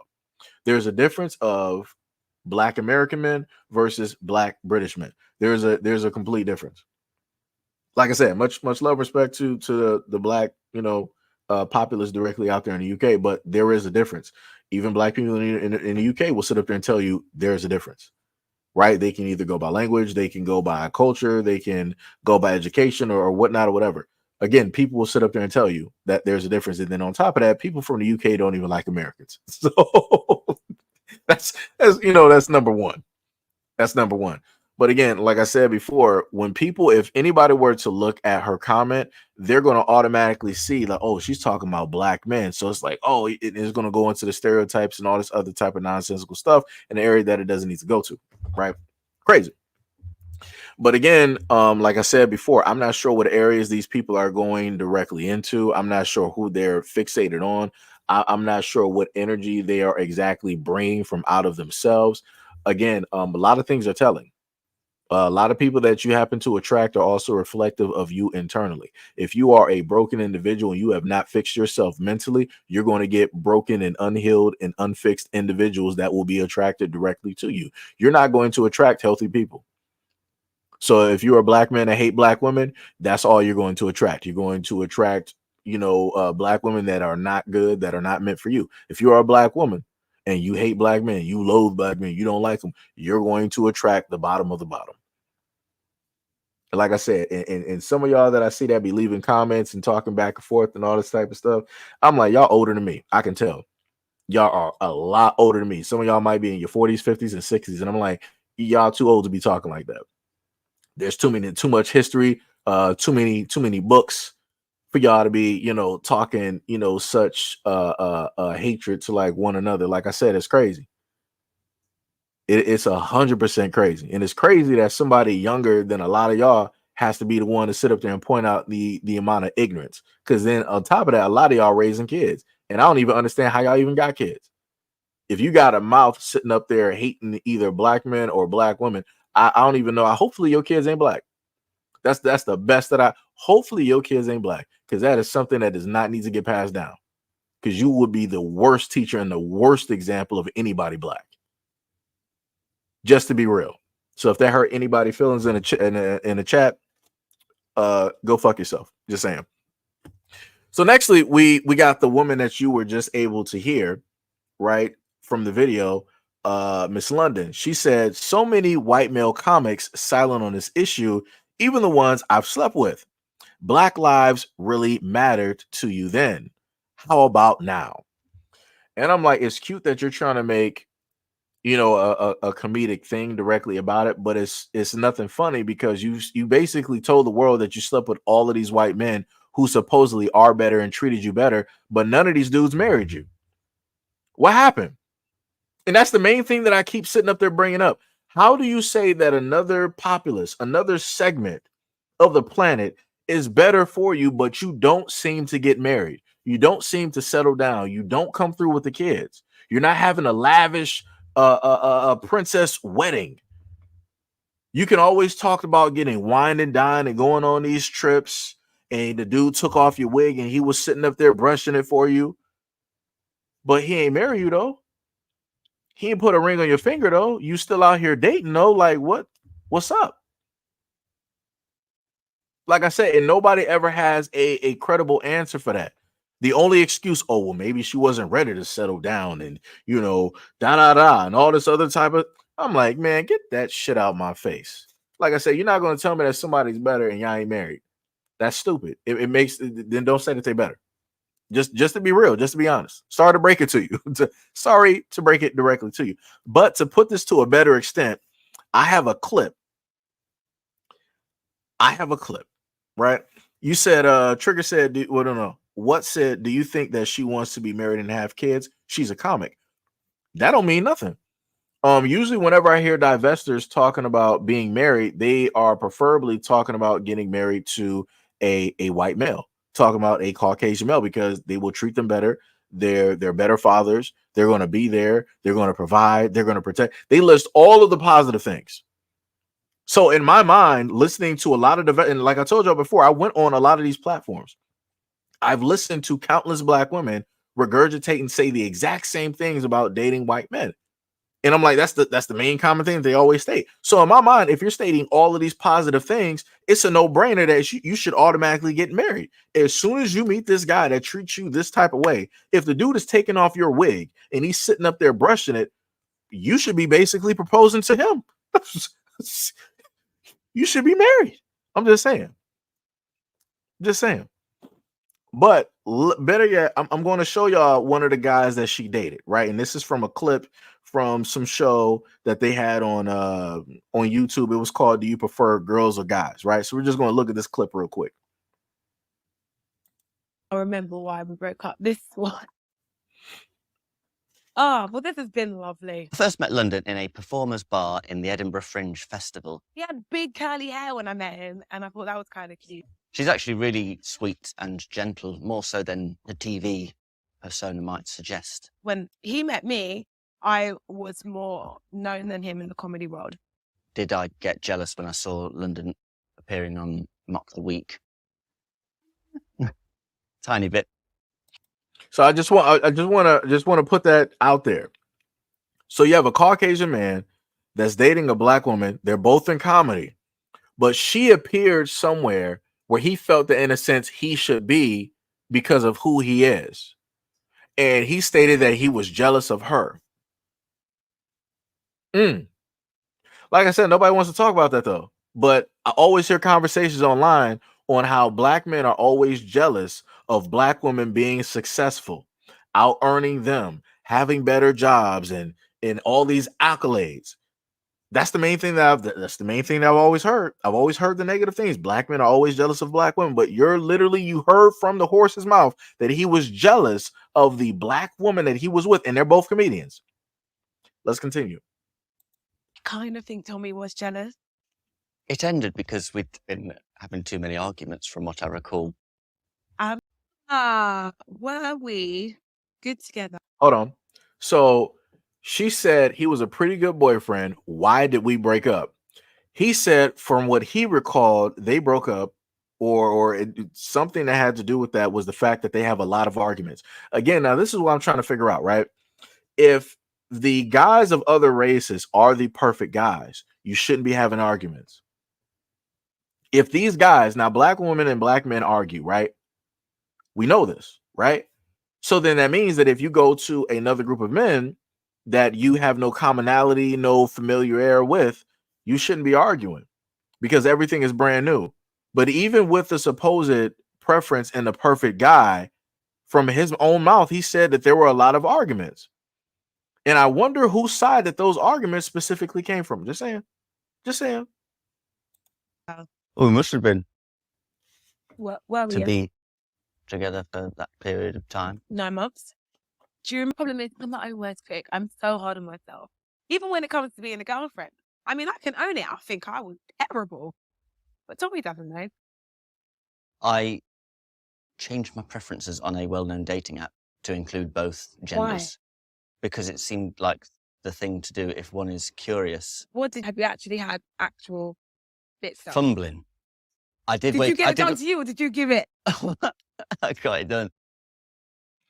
So, and I also want to point out this thing as well too, right? So a lot of these divestors and others out there would also fixate on the fact that they feel that all black men are down low or gay, right? And they state that as a harsh negative, right? But as you can see, the preference, she just found out that he is fluid, right? He swings both ways, and she would still entertain and still be interested in wanting to date him. See how stuff works when you're a whole different color? See how it works? See how it's not a negative? See how it's something that's intriguing? See how you're not going to get talked down upon, and you're not going to, like I said, like I said, it writes itself. Again, I have to show off this stuff so that people understand what it is that I am talking about and directly referring to whenever it is that I happen to cover, those type of topics. Like I said, this is completely crazy. Like I said, everybody's out there free to love whoever it is that you want to love. It just makes no sense to come negatively at other people in such a way. It just doesn't. But yeah, it's this is what it is. This is what it is. This is what it is. Let me tell you. again, shout out to all the black people out there. Shout out to y'all. Much love, respect, and appreciation. Also, much love and appreciation to all the people in the comment section. I think the highest that we got to was about close to 60. So, shout out to everybody out there that's in the background watching. Hopefully you guys are having a good day. Good morning. Work day, work weekend. Wait, what's today's date? Because I do not keep track of days right now. It's Tuesday. I thought it was a whole different day. So hopefully everybody having a great Tuesday, at this moment in time. Pathological self-hatred as a mental illness. Yo, Miss Gray, what is up? What is up? You said, huh? So let me just re-go back over it. So the woman that you saw directly in the video with this guy is the same one that was talking here when she was talking about black guys in London, right? This is the exact same woman who was stating that black women in the UK pretty much primarily date white guys, right? And then it's pretty much the same thing when it deals with UK black guys. They do, the exact same thing. You say you don't consider her a divester. I see what you're saying. What's the terminology that you would technically use for this? Would it be? It's not fate. It has to do with circumstance. I forgot what the correct statement would be. Would it be product of circumstance? I guess, in a sense. I guess that would fit here because she stated pretty much that the guys that she ran into and she's received the most horrible comments from are the black UK guys there. So it's, I guess it would be circumstance, right? If you are, in a sense, you're treated this type of way, this is all you're getting, no matter, how you're trying to, do it, product of circumstance, in a sense. Because you didn't hear her say realistically anything horrible or negative. She was just saying like, hey, this is how I get treated. This is how, I've been seen. This is how I've gotten referred to. So it's like that stuff, like I said, I can understand that. I get it. You said, yeah, kind of. I consider it more that she had a bunch of self-hating symbols around her. Yeah, and like I said, that's crazy to me. Like I said, I need to see like who these dudes even are, because I'm like, bro, like you are going to be talking the utmost. I promise you, more than likely, it was somebody that was darker complected. I think she did mention that too, because I can see it, and I'm like, that makes no sense. I'm like, you're trying to do like this night and day type of thing, and more than likely, you're darker than her, and you got the nerve to sit up there and be coming up with like names or saying like something to her. Like, that's stupid to me. I'm like, that don't make no sense.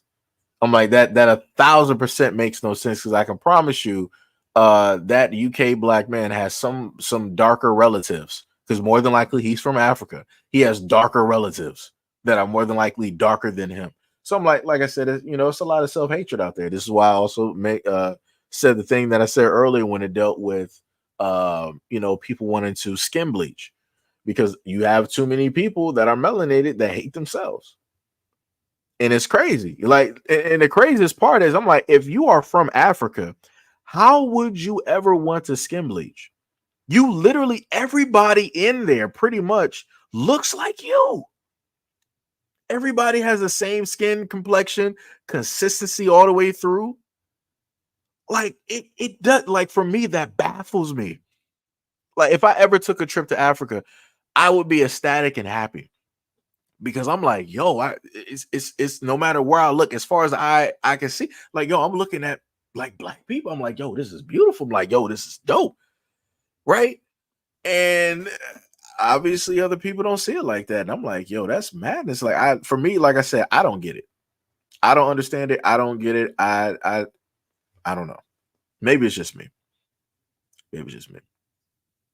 Yo, the Joe Mo, what is up? What is up? He said, if you have to justify your relationship with a Caucasian man as a result of black men at fault, it's divested talking points. I get that too. Yeah, I get that. You said those migrant Africans that go to Caucasian countries have a different level of self-hatred. Oh, yeah. I would also say that they go there because it's closer. Because if you want to come to the United States, you literally gotta, come across the pond. That's a far extent to basically come. That's like weeks versus like, all right, I could just take a plane or a train and just automatically get there real quick. Tibby said, I can't stand colors, bars. Jab said cake soap is locked down there. Oh yeah. Cake soap in India, Jamaica, Africa, Korea. Facts. 100%. What said, and if you ever go to Africa, the people are amazing. The nicest, sweetest, most angelic people you ever meet. I don't know what happened to them when they get here. What happens to a lot of Africans when they get here? They get indoctrinated by the American system. So just like how the American system basically dumbs down American people, they have a system set in place to dumb down, migrants that come here to automatically see black people as negative, right? Because I heard that before. I forgot what video that I was watching where somebody was stating how the black migrants are basically shown negative videos of black people, not positive videos, negative videos. And I'm like, man, we're still doing this? I'm like, that's crazy. I'm like, that is 100% crazy. I'm like, so that would also explain why the Africans look at black Americans a certain type of way. People from the islands look at black Americans a certain type of way, and how the Indians look at, I'm talking about Indians from India, look at black Americans from a certain type of way.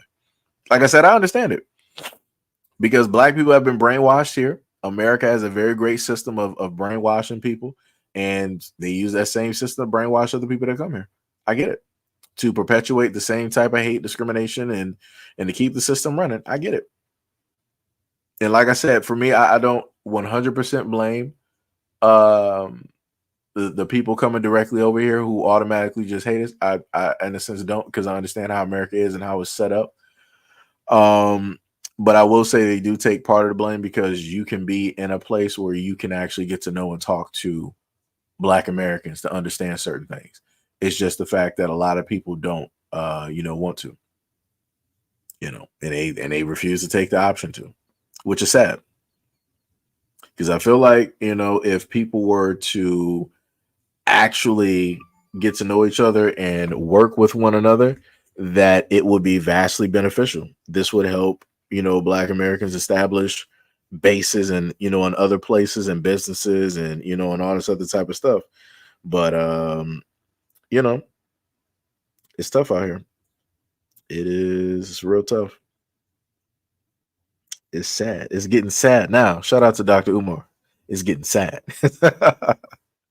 Jab said, I don't think they're qualified to get over here unless they are anti-black American. Yeah, I can see that one, right? Because you don't want any people basically trying to really help out and, help people get to certain places that the system don't want them to go. I get that one. Karan Rice said, love who you love, but if you date outside of your race with vitriol for your own race, you're part of the problem. That's facts. That's facts. Tippy said, but a lot of Africans are waking up from the BS. Yeah, that's true too. That's true. What said, a lot of them don't want to because it's easier if you hate on black Americans. That's true. The craziest part is about like what everybody is saying is that everything is true at once. It's not like it's an either or type of situation. It's that like every point that's being made, it's like, yeah, it's just all true. And it's all happening, directly at the same time. Again, which is sad. Like I said, for me, I wish things were a lot different, because a lot of the different cultures, like you got people from Haiti, beautiful culture. You got people from the Bahamas, beautiful culture, Jamaica. You got others from South America, beautiful cultures there. People from Africa, beautiful cultures. Like I said, you got people from all over that have different cultures and different things. Collaboration would be dope. It would be fire. And if people don't believe me, just listen when you mash up African music. Like just go back to some of like the African artists. Like when you have their vocals, right, when they're like speaking in their language, and then you hear them over like certain American beats. I'm like, yo, it sounds dope. Or when you fuse Black American music with some African music, it's dope. Like it is stuff there. So it's like if you confuse the music and it sounds great, it makes people want to dance. It gives them like this euphoric type of thing. Just imagine what would happen if these groups were able to collaborate together. It's over. It's over. And then the craziest part is it would be beneficial for both parties. It wouldn't be like an either or type of thing. Everybody would benefit. But the way that the system is set up, the way that everything has everybody divided, it's like you're not ever, in a sense, going to see that come to light.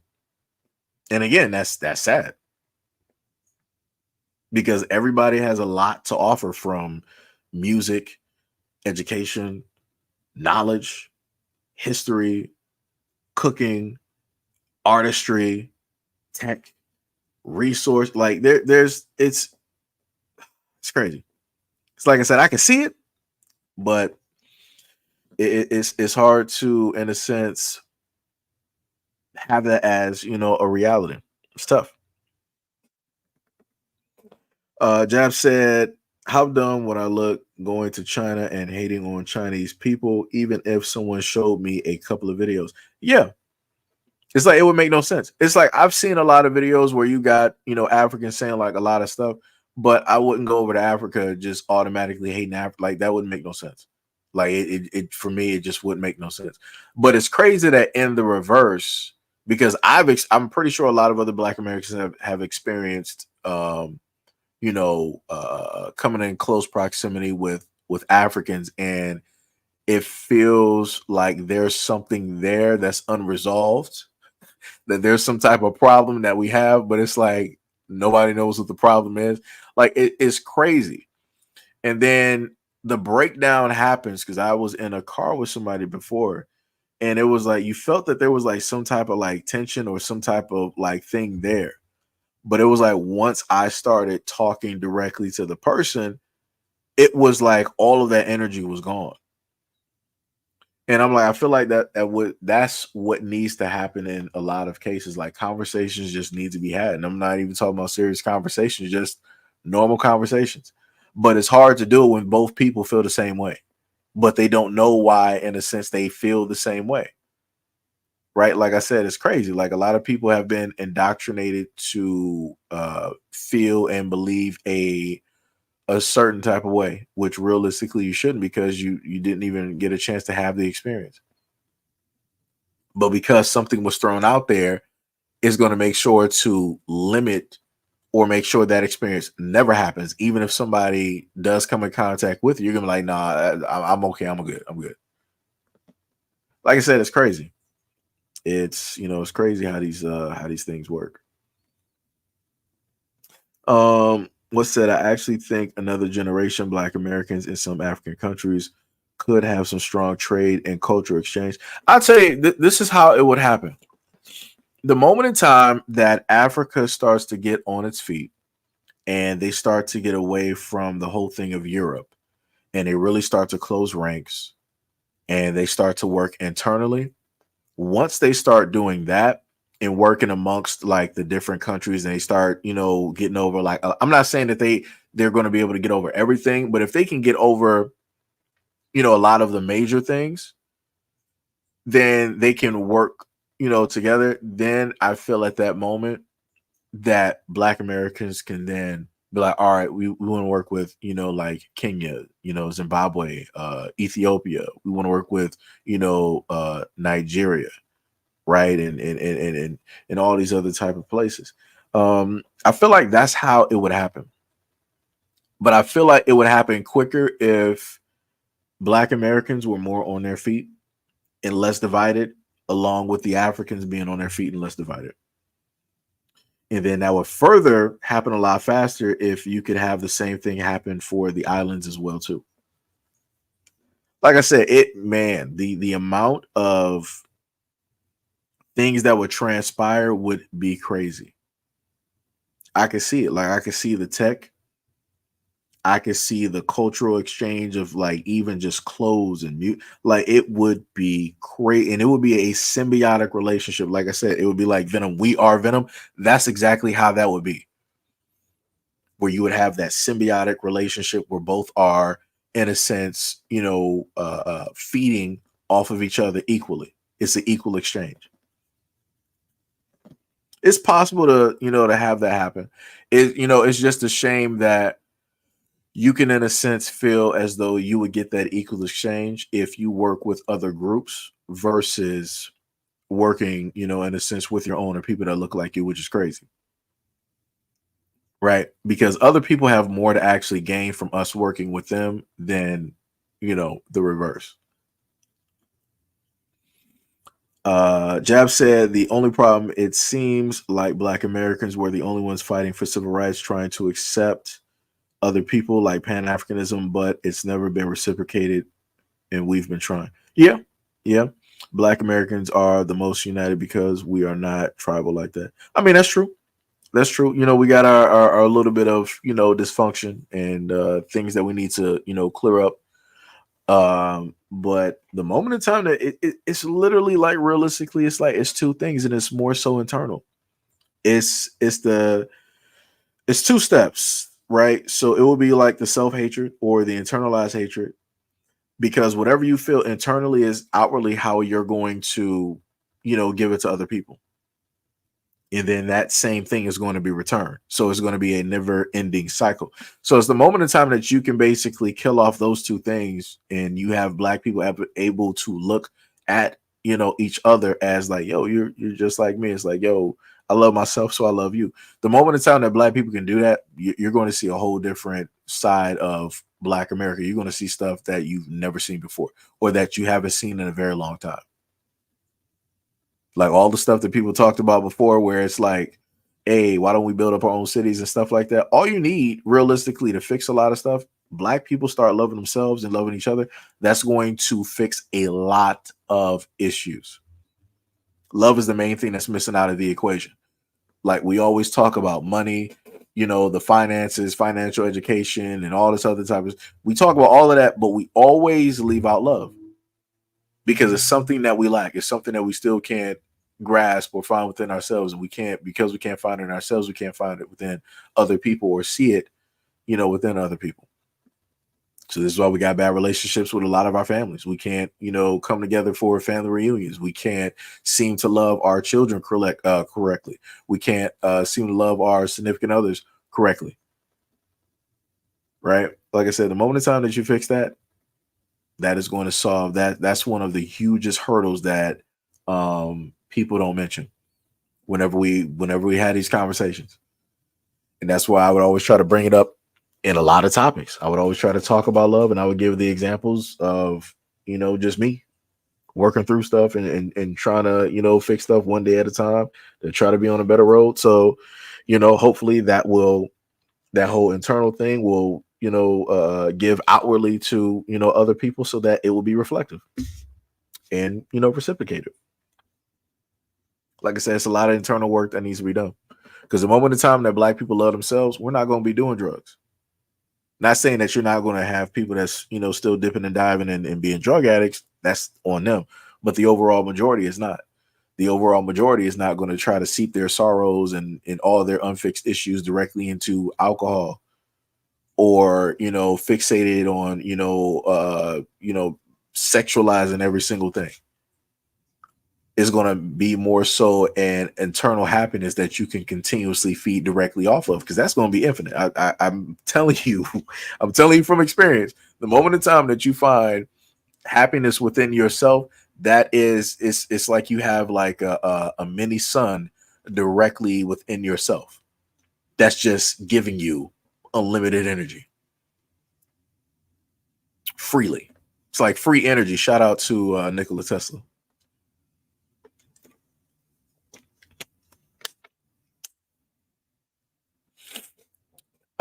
Trigger said, Africa on its feet. I wish and hope and change. Same here. Like I said, I've covered a lot of stuff that I've heard Africans state about Black Americans. I cover it because I have to, because again, it's an issue and it's a problem and it has to be, fixed. But overall, I don't have a 100% problem with Africans at all.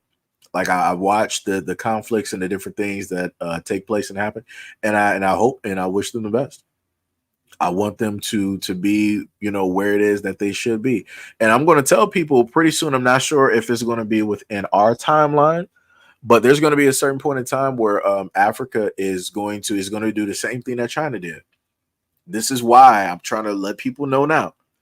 This is why you have so many countries trying to flock and own land and area directly in Africa, because they know within 15, 20 or whatever years, 30, whatever years, they know at a certain point Africa is going to pick up and do the exact same thing that China did. If you look at China 30 some odd years ago, China was not the China that we know right now.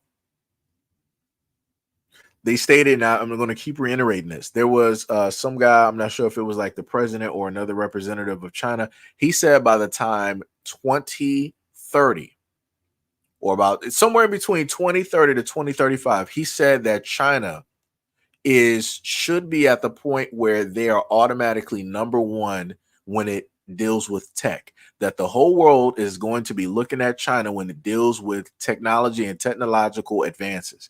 They are not lying. They are not lying.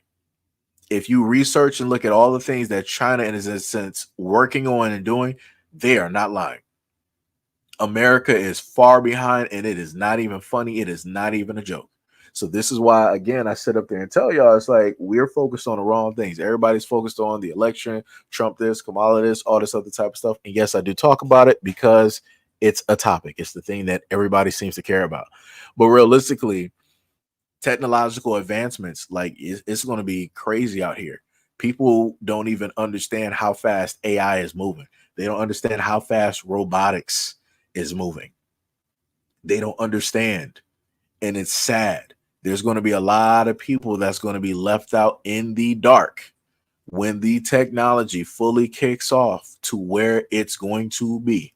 And like I keep telling people, 2030, it's not that far away. I've been telling people for years, like, yo, prepare, like, sit up there and put your kids into like some schools dealing with tech. Have your kids, learn about programming, creating, blockchain, all these other things, because these are going to be necessities. Instead of trying to have your kids learn some other languages, you better put your kids in Mandarin, have them learning to speak in Chinese, because those are going to be the main people that are going to be doing business with the United States. Because like I said, all this the stuff talking about war, this is just, hype to get people into like hysterics, dealing with, the whole thing with like voting and all this other type of stuff. If they really wanted to war, they would have been did it. The problem is everybody has a nuke, but nobody wants to be the first one to drop it. So this is what you're dealing with at this moment in time. Everybody can talk about they big and bad, but ain't nobody trying to drop that, because nobody wants to go down in history. No country wants to go down in history as the first one to basically start World War III, because everybody gonna be looking at that country like, oh, you was born there, you was raised there. Oh, we don't like y'all because y'all basically messed everything up. That's what it's gonna be. If nobody had to worry about that, people would have been pushed the button a long time ago. People would have been pushed the button, but no country wants that on their conscience to be number one in starting the war. Nobody. Like I said, it's crazy out here. But yep. Tippy said Detroit become human man versus machine. I remember what the writer of the Matrix and the Terminator said. Oh yeah. And that was a black woman who made and wrote both the Matrix and the Terminator. And they both go hand in hand.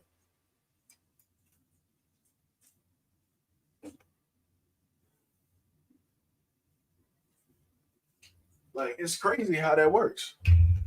It is 100% crazy how that works. What said nukes might be a hoax? I don't think they exist. I believe that we would have been used them by now by some. I mean, yeah. I get that. and the same thing that people talk about with the moon landing and all these other types of things. But now supposedly there's a new race. Let me tell y'all this. I'm not sure if y'all seen this movie, right? Because as soon as they said this, I thought about this movie. If y'all ever get time, watch H.G. Wells' The Time Machine.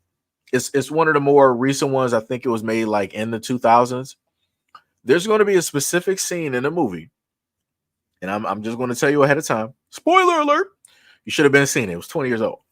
There's going to be a specific scene that's going to show up where H.G. Wells will go back in time to the future, where I think humanity has like colonized the moon.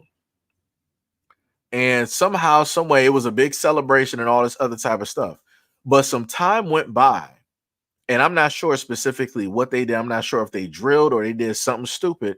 Somehow, some way, they did something to the point where it broke the moon.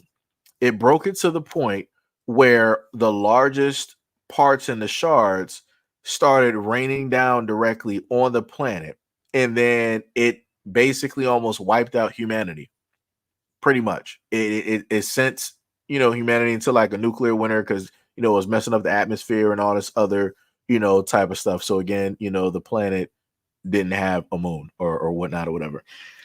So the reason I said that was because supposedly by 2030, you're going to have the United States, Russia, and China trying to hurry up and get to the moon and be the first ones there to colonize, because supposedly they don't have to, in a sense, be on top of the moon in order to colonize. There are areas of the moon of which I guess you could say are hollow, and they could, in a sense, use those hollowed out areas as colonies or whatever, basically like ants digging into the ground.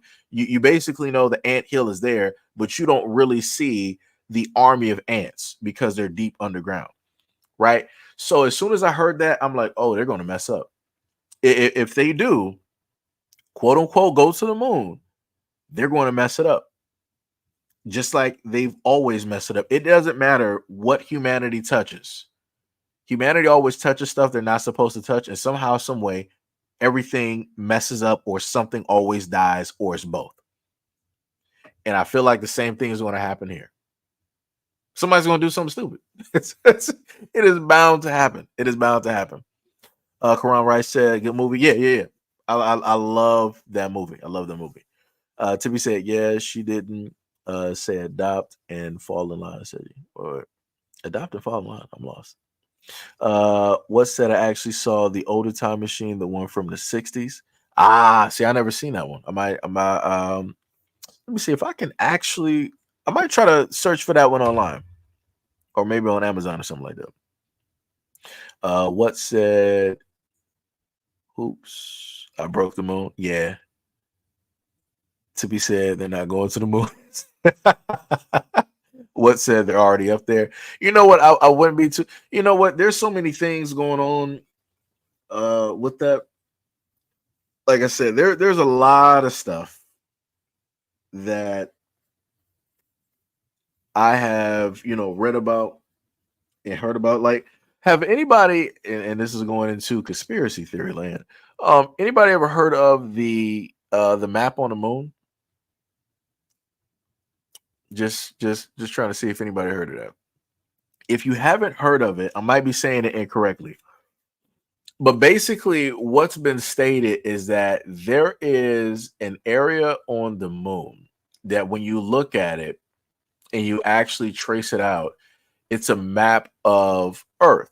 Like, it basically, in a sense, shows you or reads off to you everything that is here. Because at a point in time, people did state that, supposedly, in advanced, civilizations and all this, other, type of stuff. So I'm like, if if that is in a sense supposed to be a map, because they do got like videos on YouTube. So I'm like, if that is supposed to be a map and it's showing you everything that is here, and you look at that map, it's like we've been lied to about a lot of things. And like I said, I'm just going to list it as conspiracy. I'm not going to list it as fact or anything like that. But I'm just saying, like, a lot of stuff that I've looked at is very, very interesting. What said with a weird smiling face?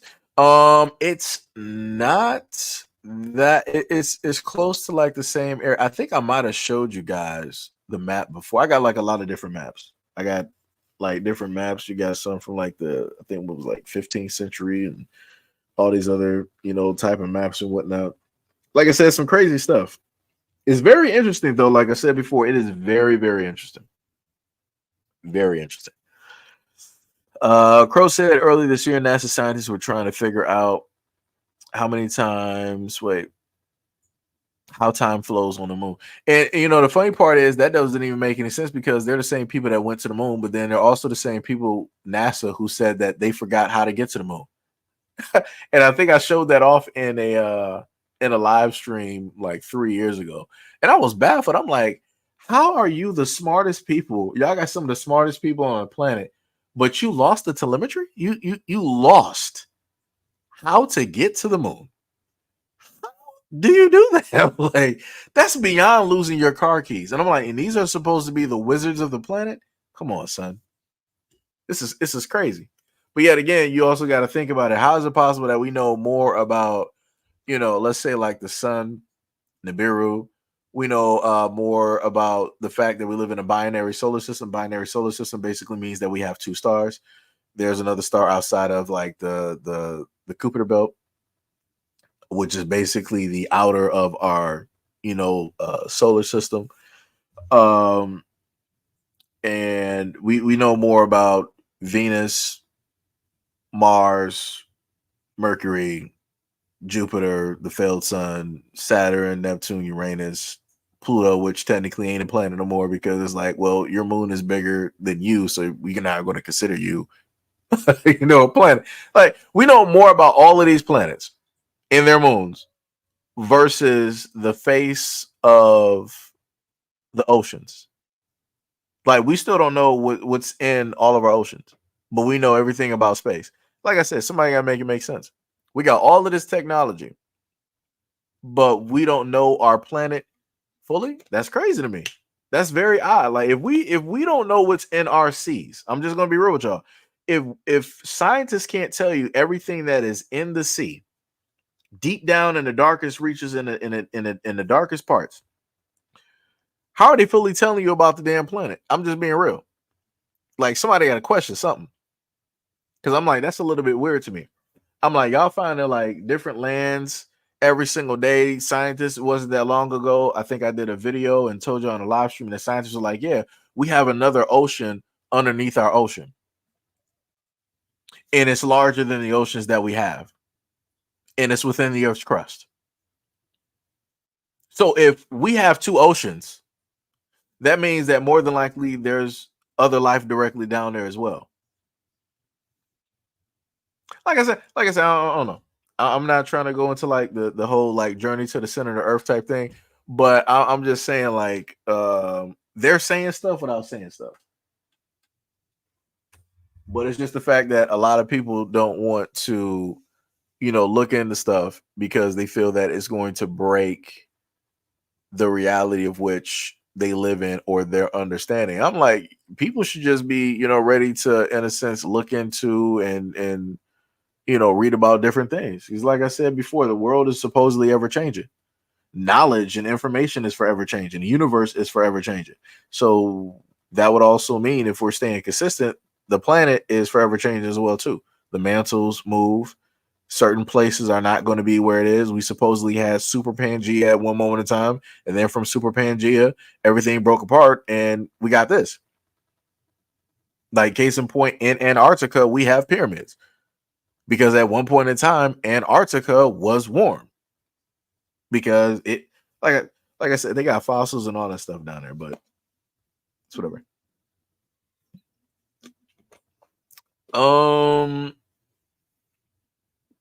Black Star said aliens told mankind not to come back to the moon. Well, we're going to see how far that works. We're going to see how that works. What's it? I think they've been to the moon, but they ran into previous residents and they were told not to come back, essentially. Google Moon Map. Yep, that's what it is. Moon Map. Yeah. To be said, y'all, how America is broke, but they got money to send people to the moon. They lying about everything or telling us half the truth. How do they know what dinosaurs look like? That's a very valid point. That's a very very valid point.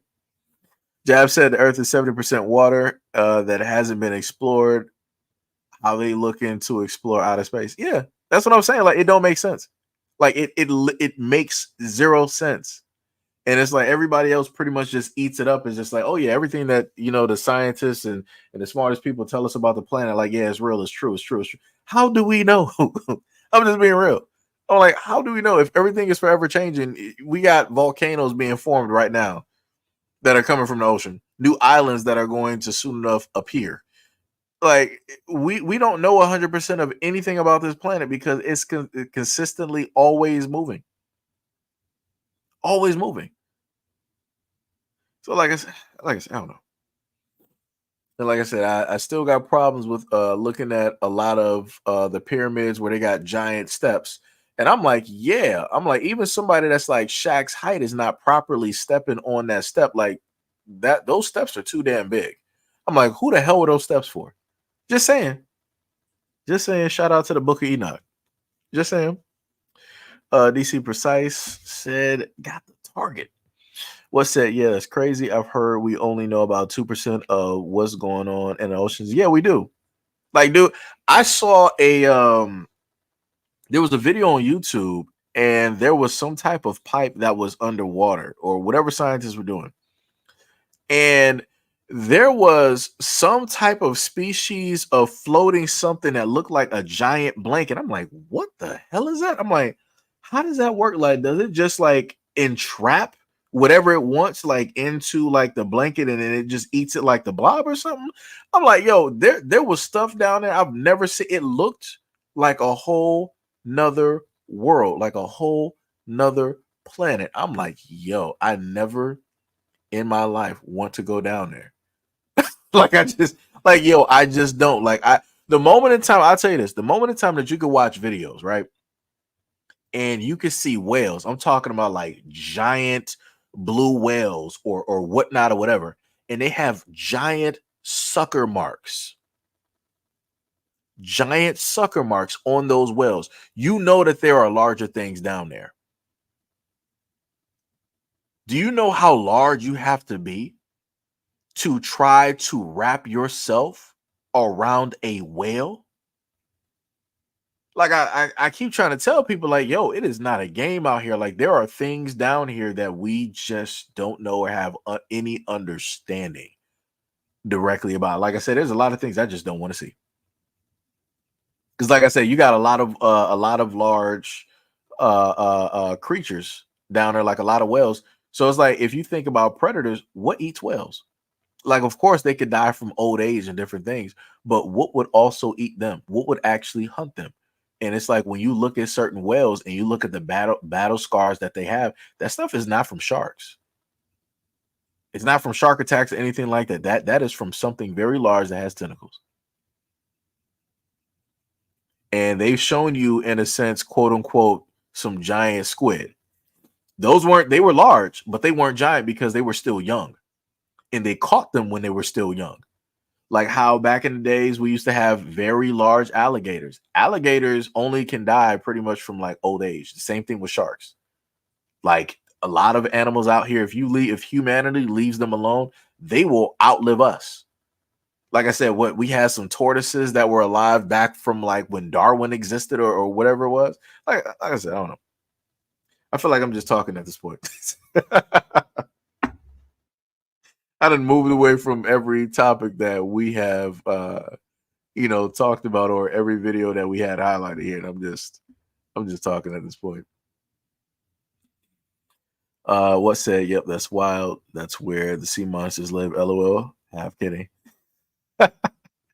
Jab said, as a matter of fact, said have you seen the movie Underwater on Tubi? Pretty good. No, I ain't seen that. I have not seen that. Oh snap! I was actually missing a lot of comments here. My bad. They want to sleep a little bit longer. I think the megalodon is real. The blue whales Something huge was down there. This was terrifying. Yeah, like I would always tell people, it's like if you were to go out there in the middle of the ocean and you look down, I promise you, you got something looking back up at you. That's the best way to put it. Whenever you look into the void, something is going to look back at you. You're just not going to be able to see it, but it's there. And it knows that you're there. You just don't know where it is or or whatnot, whatever. Like I said, it's crazy. People used to vacation in Antarctica. Yeah, that was before that world treaty that they set up there and did. Shout out to General Byrd who set up there and who flew everywhere. If y'all don't know who General Byrd is, I keep telling people over the years, go and listen to General Byrd and all of his many adventures.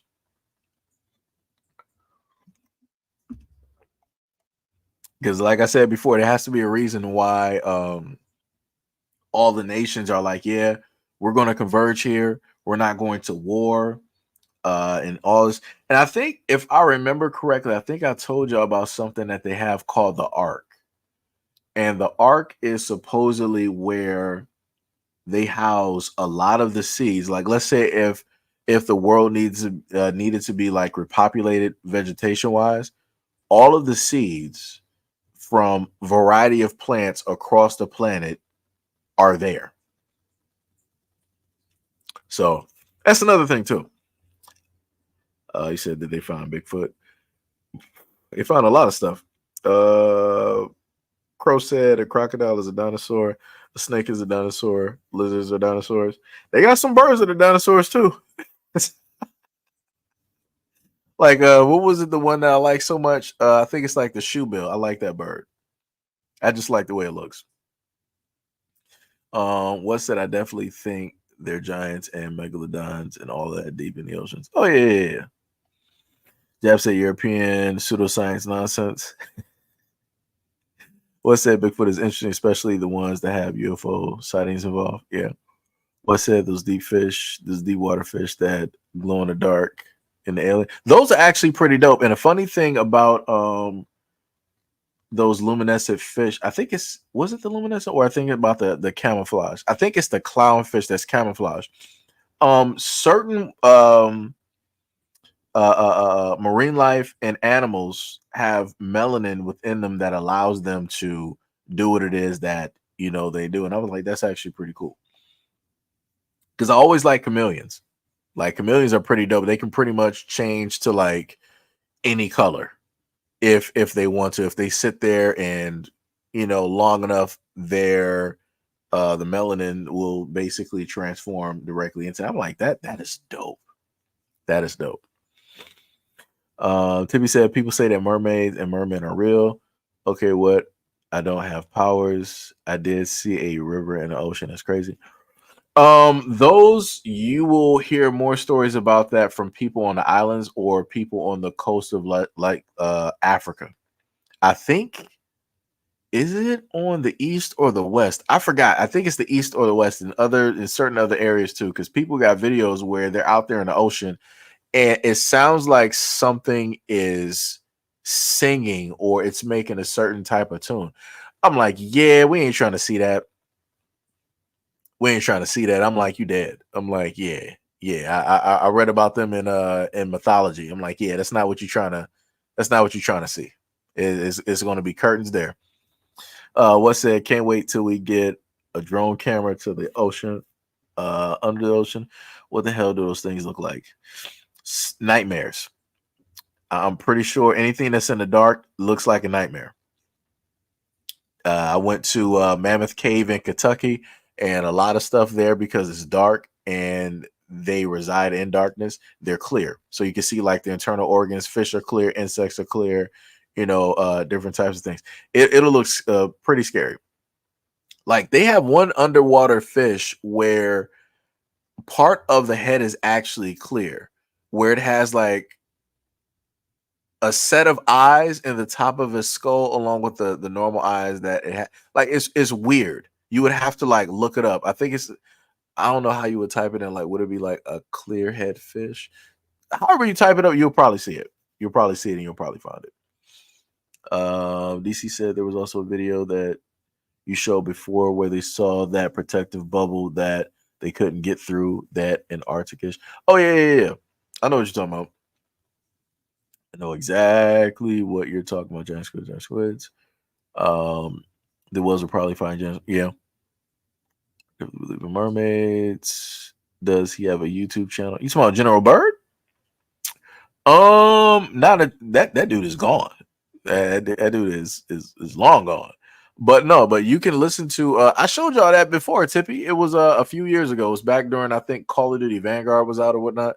I played that whole thing. I made like I put together like a long thing directly for the live stream, and we were just sitting there watching it about like General Bird and how he was sitting up there saying he was telling like the kids. So like the one interview, this is the main thing that I remember. The interviewer asked General Bird, he was like, so you've seen all the continents, you've gone all over the world. He was like, so what left is there? What else is there left for the young kids to go explore? Tell the young kids to give them some, enthusiasm to go out there and explore. And he was like, well, it is correct. I have gone pretty much paraphrasing. He was like, it's correct. I've gone everywhere. But there are some places still left, and those places are past Antarctica. And I'm like, let me rewind that again. I'm like, hold on. Repeat that again? He was like, there are some places left that are past Antarctica. And he was like, one of the places that he's seen was a continent that was roughly the size of North America. I'm like, hold on. I had to take off my glasses for a minute. I'm like, nah, son. I'm like, nah. Nah, that man lying. He must be off the cocaine. Like he must have went to South America and he was just on something. I'm like, this man didn't just say that. But I'm like, he said this. He said this, and this was on TV during the time. And I'm like, oh. But I'm like, when they sat up there and taught us about the planet, they were like, yo, we only got the main continents that we got. Like I said, conspiracy theory. I can't tell you if it's factual or not, because I've only been one place. So that's pretty much it. And if you want to fly over Antarctica, good luck, because they're probably going to shoot you down. It is not going to happen, and they are not going to allow you to fly around Antarctica, or sail around that either. You need special permissions. Like I said, they got treaties for a reason. Jab said you should watch it, Seji. This topic leads right to that movie. Great actors and dialogue storyline.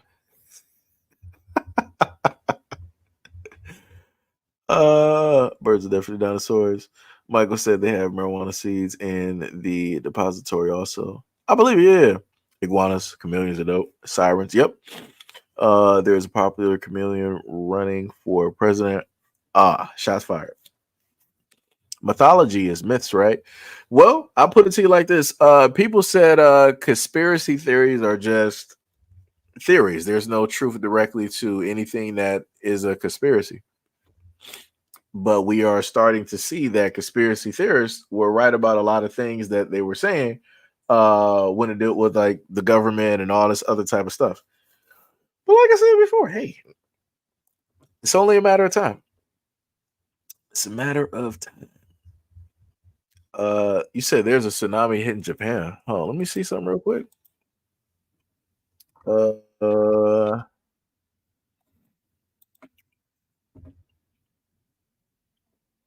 Small tsunami waves wash ashore on a remote Japanese island. Earthquake off of Japan coast triggers tsunami advisory. The skyscraper-sized tsunami that vibrated through the entire planet no one saw. Woo! That's crazy. Ooh, boy, that's not good. That is not good. That was earthquake scientists detected an unusual signal on monitoring station used to detect seismic activity during 0 to 23. We saw it on sensors everywhere from the Arctic to Antarctica. Huh. That's interesting. Hopefully, like I said, I pray for the people in Tsunami. I hope they're good, because I think they said that was like a 5.6 magnitude. It's just dangerous for anybody over there because you're in the ring of fire. you're over there in the Pacific and it's straight volcanic activity. So anything can sit up there and happen. Anything can set off anything. If one of those volcanoes go off, a multitude of volcanoes are going to, go off. So hopefully, the people over there, it'll be good. Like I said, shout out to the Japanese. We need y'all out here because if anything happens with aliens, we need y'all to build Gundams. Y'all the only things we got. I'm dead serious. If we ever have an alien invasion, put all your money on Japan. Like I said, I will bet on Japan before America. And Japan technically has built a Gundam. Technically, they've already done it. America's nowhere close. We can't even get an Iron Man suit yet. Crazy. Shout out to Tony Stark. Let me see. Seiji is General Bird, a Call of Duty character. No. He's not a Call of Duty character. He was a general who flew across all of the known land masses. All the known land masses. Let me see. I'll look him up. There, I'm surprised, Tippy. I swear to goodness, you were there. You must have been half asleep during that live stream when I put together those videos. You had to be half asleep. Had to be. Crow said, "No need to feel embarrassed, Tippy. There are accounts, lots of flooding some countries." Oh, so wait. Let me see some. So it hit in multiple. So the earthquake must have hit multiple areas. Let me see. The tsunami struck an island south of Tokyo on Tuesday after a 5.9. Oh, that was almost like a 6.0 magnitude earthquake. Damn.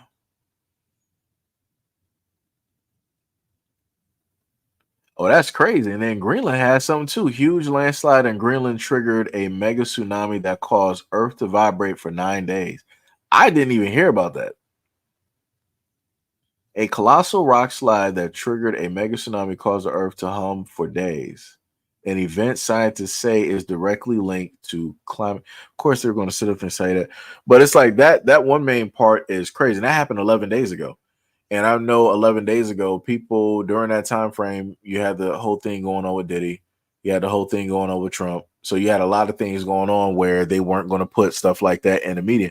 And this is the other thing that I told y'all before, because we're so fixated and focused on a lot of other things, the media is not going to put the news out there that they should be putting out. Because like that's stuff that people need to sit up there and just think about that. You had a rock slide so big, so strong that it caused the earth to hum. That's crazy. And it's like, how would the earth basically hum? It's like, okay, so we got a core, we got magma around the core, right? So he basically got a filling inside of the planet. So I'm like, how would that hum? Because if I were to drop a piece of candy, right, a round piece of candy that has like sort of like a liquidy gummy core, it's not going to hum. If I drop it on, something that's tough enough. Like I said, I don't know. It's the wording that they use that's a little bit weird to me. Maybe it's just me. Maybe I'm reading a little bit too much into it. But when I know that something hums, something is very thin or it is hollow. Like I said, I'm not doing this. Conspiracy theory. Said never heard of it. Going to check out the movie. I don't remember. Show is General Bird. Jab said, yeah, the sci-fi movie Underwater came out in 2020 during the pandemic, which is why it didn't get recognized. Couldn't believe I missed it. Yeah, a lot of stuff. Yeah. You said I'm out of the loop. What movie? Oh, you talking about Jab. What said the lunar eclipse is Pisces just happened. We had a lunar eclipse? Hold on. Let me see something. Wait. Lunar eclipse. Lunar. I slightly want to order some breakfast right now. Man's lunar eclipse shot photobomb by a plane. Oh, that's crazy. The supermoon and the lunar eclipse will light up and darken Tuesday's night sky. And that happened 7 days ago. Didn't even know about that. And they didn't say nothing about that. Like I said, it's so much stuff that happens that a lot of people don't get a chance to know anything about, and it's insane. Because again, we're like Jab said, distractions, 100%. Like I said, during the time that Britney Spears was doing all that wild stuff, you had an oil spill in the Northern Sea. Nobody knew about. Nobody knew about it. Let me see if I can actually still see that information real quick. Let me see. I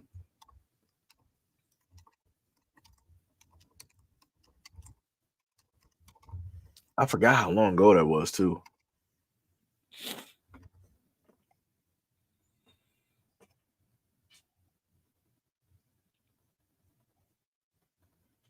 Nope, it wasn't Deep Horizon though. Because I remember Deep Horizon. It wasn't that. It was I want to say it should have been like a oil tank or something like that, or whatnot. It was some type of oil spill. I remember, and I don't think I can find it because they're talking about the Gulf of Mexico. That is not what we're talking about at all.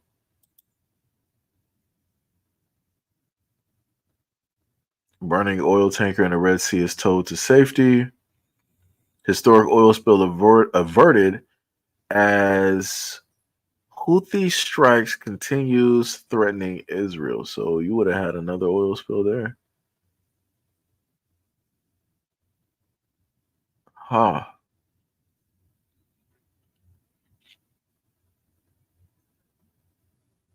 It's crazy. Like I said, it is ridiculous out here. Ridiculous. There's a lot going on, so no worries. Yeah.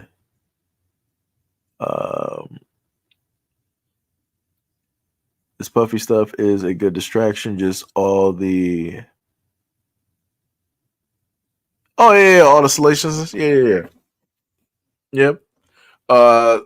I think I forgot. I'm not sure what platform everybody is actually looking at the live stream on, but I did give you guys a video talking about because of the whole thing dealing with Diddy. Megan, I was about to say Megan Kelly. Megan Fox, Pink, and Usher pretty much erased their Twitters. Pink and Usher for sure erased their Twitters. Megan Fox pretty much deleted her stuff all the way back until like 2013. Like I said before, there's a lot of stuff that is going on. I think somebody had told me before. I'm not sure. I can't confirm it now, but I think somebody has stated that J-Lo fled the United States. I'm not sure how true that is, but you know,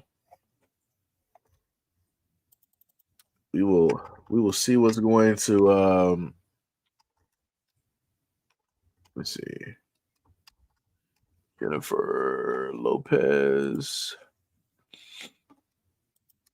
But somebody did say that supposedly the reason that J-Lo and J-Lo and Ben Affleck are not together is because he probably found out some stuff about those tapes.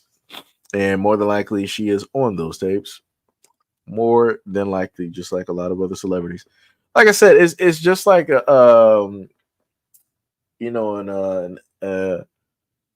the dude's name? Because I don't want to say the last name. It's the whole Jeffrey thing all over again. Because they did the same thing there. You had a whole bunch of celebrities and all these other people coming directly there, to the island, chilling, doing whatever it is that they wanted to sit up there and do, and they got caught. You got the flight logs, and you probably had other videos that were blackmailing celebrities and all this other type of stuff, and he's nowhere to be found. And then you got the same thing with Diddy. But the funniest thing that I want to bring up to a lot of people though, and I've covered this person before, Hugh Hefner. Hugh Hefner was having these parties before any of these dudes even existed. And I showed y'all before in a previous live stream the fact that nobody knows. Like if I were to show y'all the old school Playboy bunnies, you're not going to be able to tell me their precise age. You're not going to be able to tell me if they're 14, 15, 16, or if they're women that are in their 20s or 30s. And that was again one of the problems, because I told people before that during those times, I'm not sure what that generation was doing during that time, but those girls were able to roll up and have jobs there. They were able to sit up there and work at the Playboy Mansion. I'm like, that's a little bit weird. That's highly weird.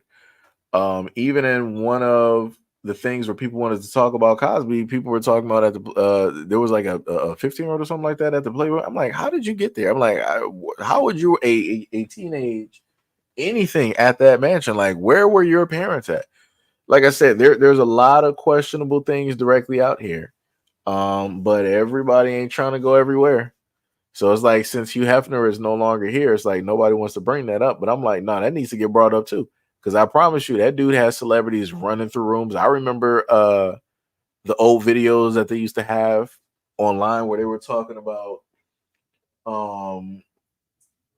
Hugh Hefner, and they were talking about the Playboy Mansion going wild, or whatever it was. You had Snoop Dogg and everybody else all there and whatnot. Top of the top celebrities. I think Leo was there. Everybody. Ashton Kutcher, all of that. All in the grotto. And like I said, you don't know the ages of any of those girls.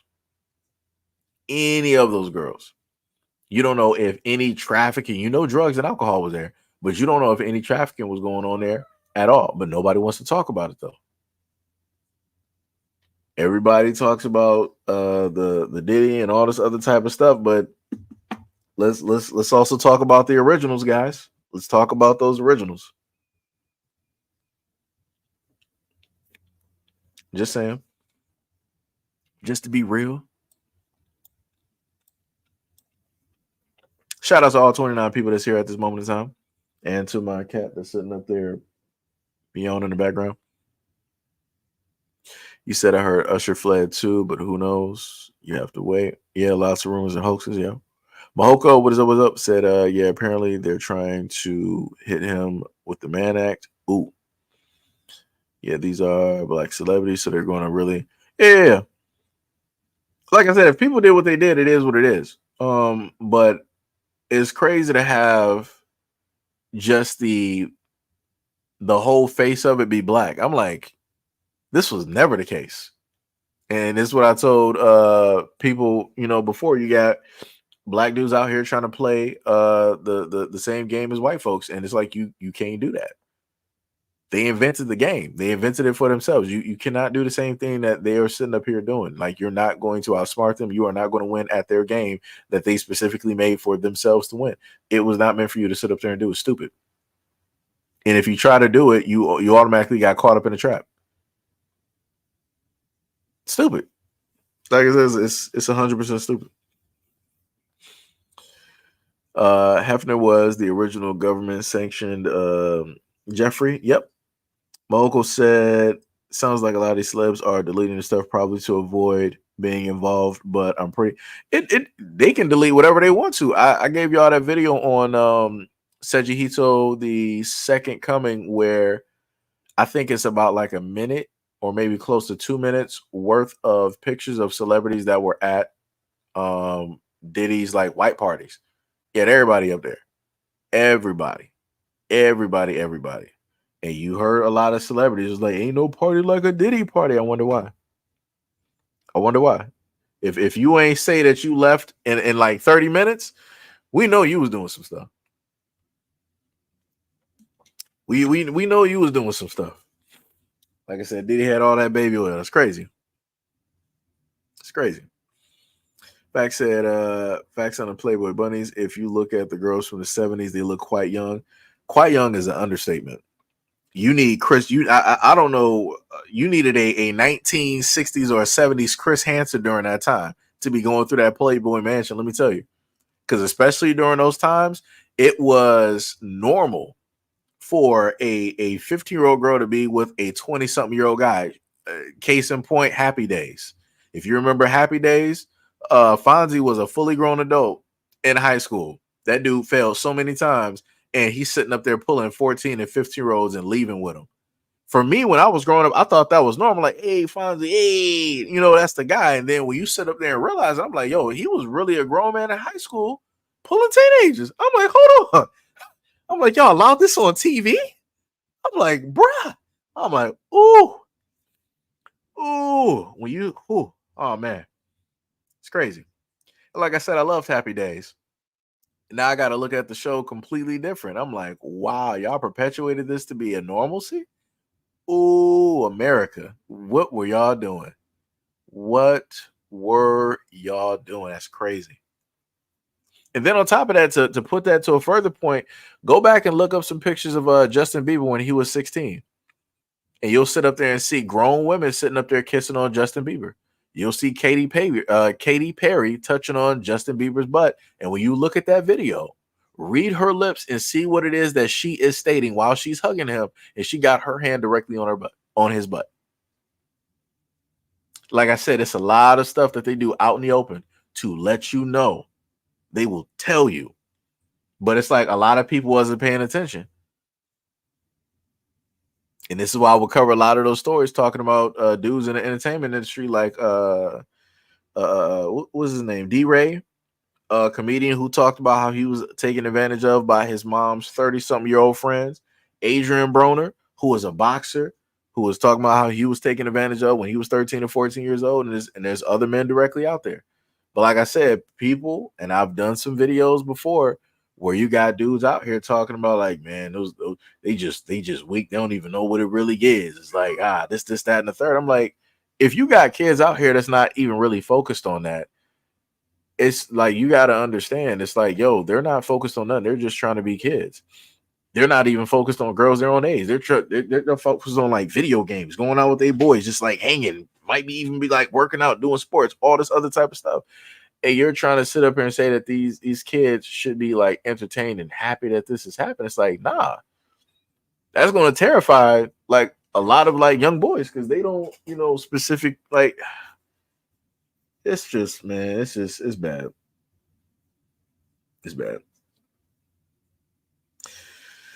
And again, this is another reason why you don't got a lot of guys that come to the front and basically state that things have happened to them because, people are either going to laugh at them or basically say that they were stupid and give them like a blessing from the gods, a different, stuff of that nature. And like I said, I told y'all the story before of being in private school and my music teacher. I forgot how it was a conversation. What was it? Sex ed? I'm not even sure. But it was some conversation. And I remember my teacher, Mr. Reese. And I remember the black lady. And somehow, some way, I think somebody asked a question. And they had closed the doors like, yeah, you can sit up and just like ask us, questions and whatnot, right? And then I think one of the dudes, I think it was like, his name was like Jerome. I think he had asked the female teacher a question. And somehow, some way, she ended up basically like pointing, and then she had like opened her legs. I didn't see anything because I was just raised to just like turn away and whatnot. Because it's like, again, I'm a kid. I ain't trying to see anything that's above my age. Realistically, I'm just going to be honest. At that time, I wasn't trying to see nothing at that time. And obviously, she must have flashed something because I heard some reactions, and I'm like, looking back on it, I'm like, shit. I'm like, that actually happened. I'm like, wow. I'm like, that's crazy. And then that leads me into the whole other thing of basically understanding how it is that, teachers are able to get in such close proximity and closeness with students, and how student teacher or teacher student relationships are able to like transpire. Like I said, it's crazy, sitting and thinking back to childhood and realizing a lot of things. Like I said, it's crazy. It's crazy. And this only happens technically when I'm on a live stream with you guys, because I'm just sitting up here talking and I'm just going through like everything right now.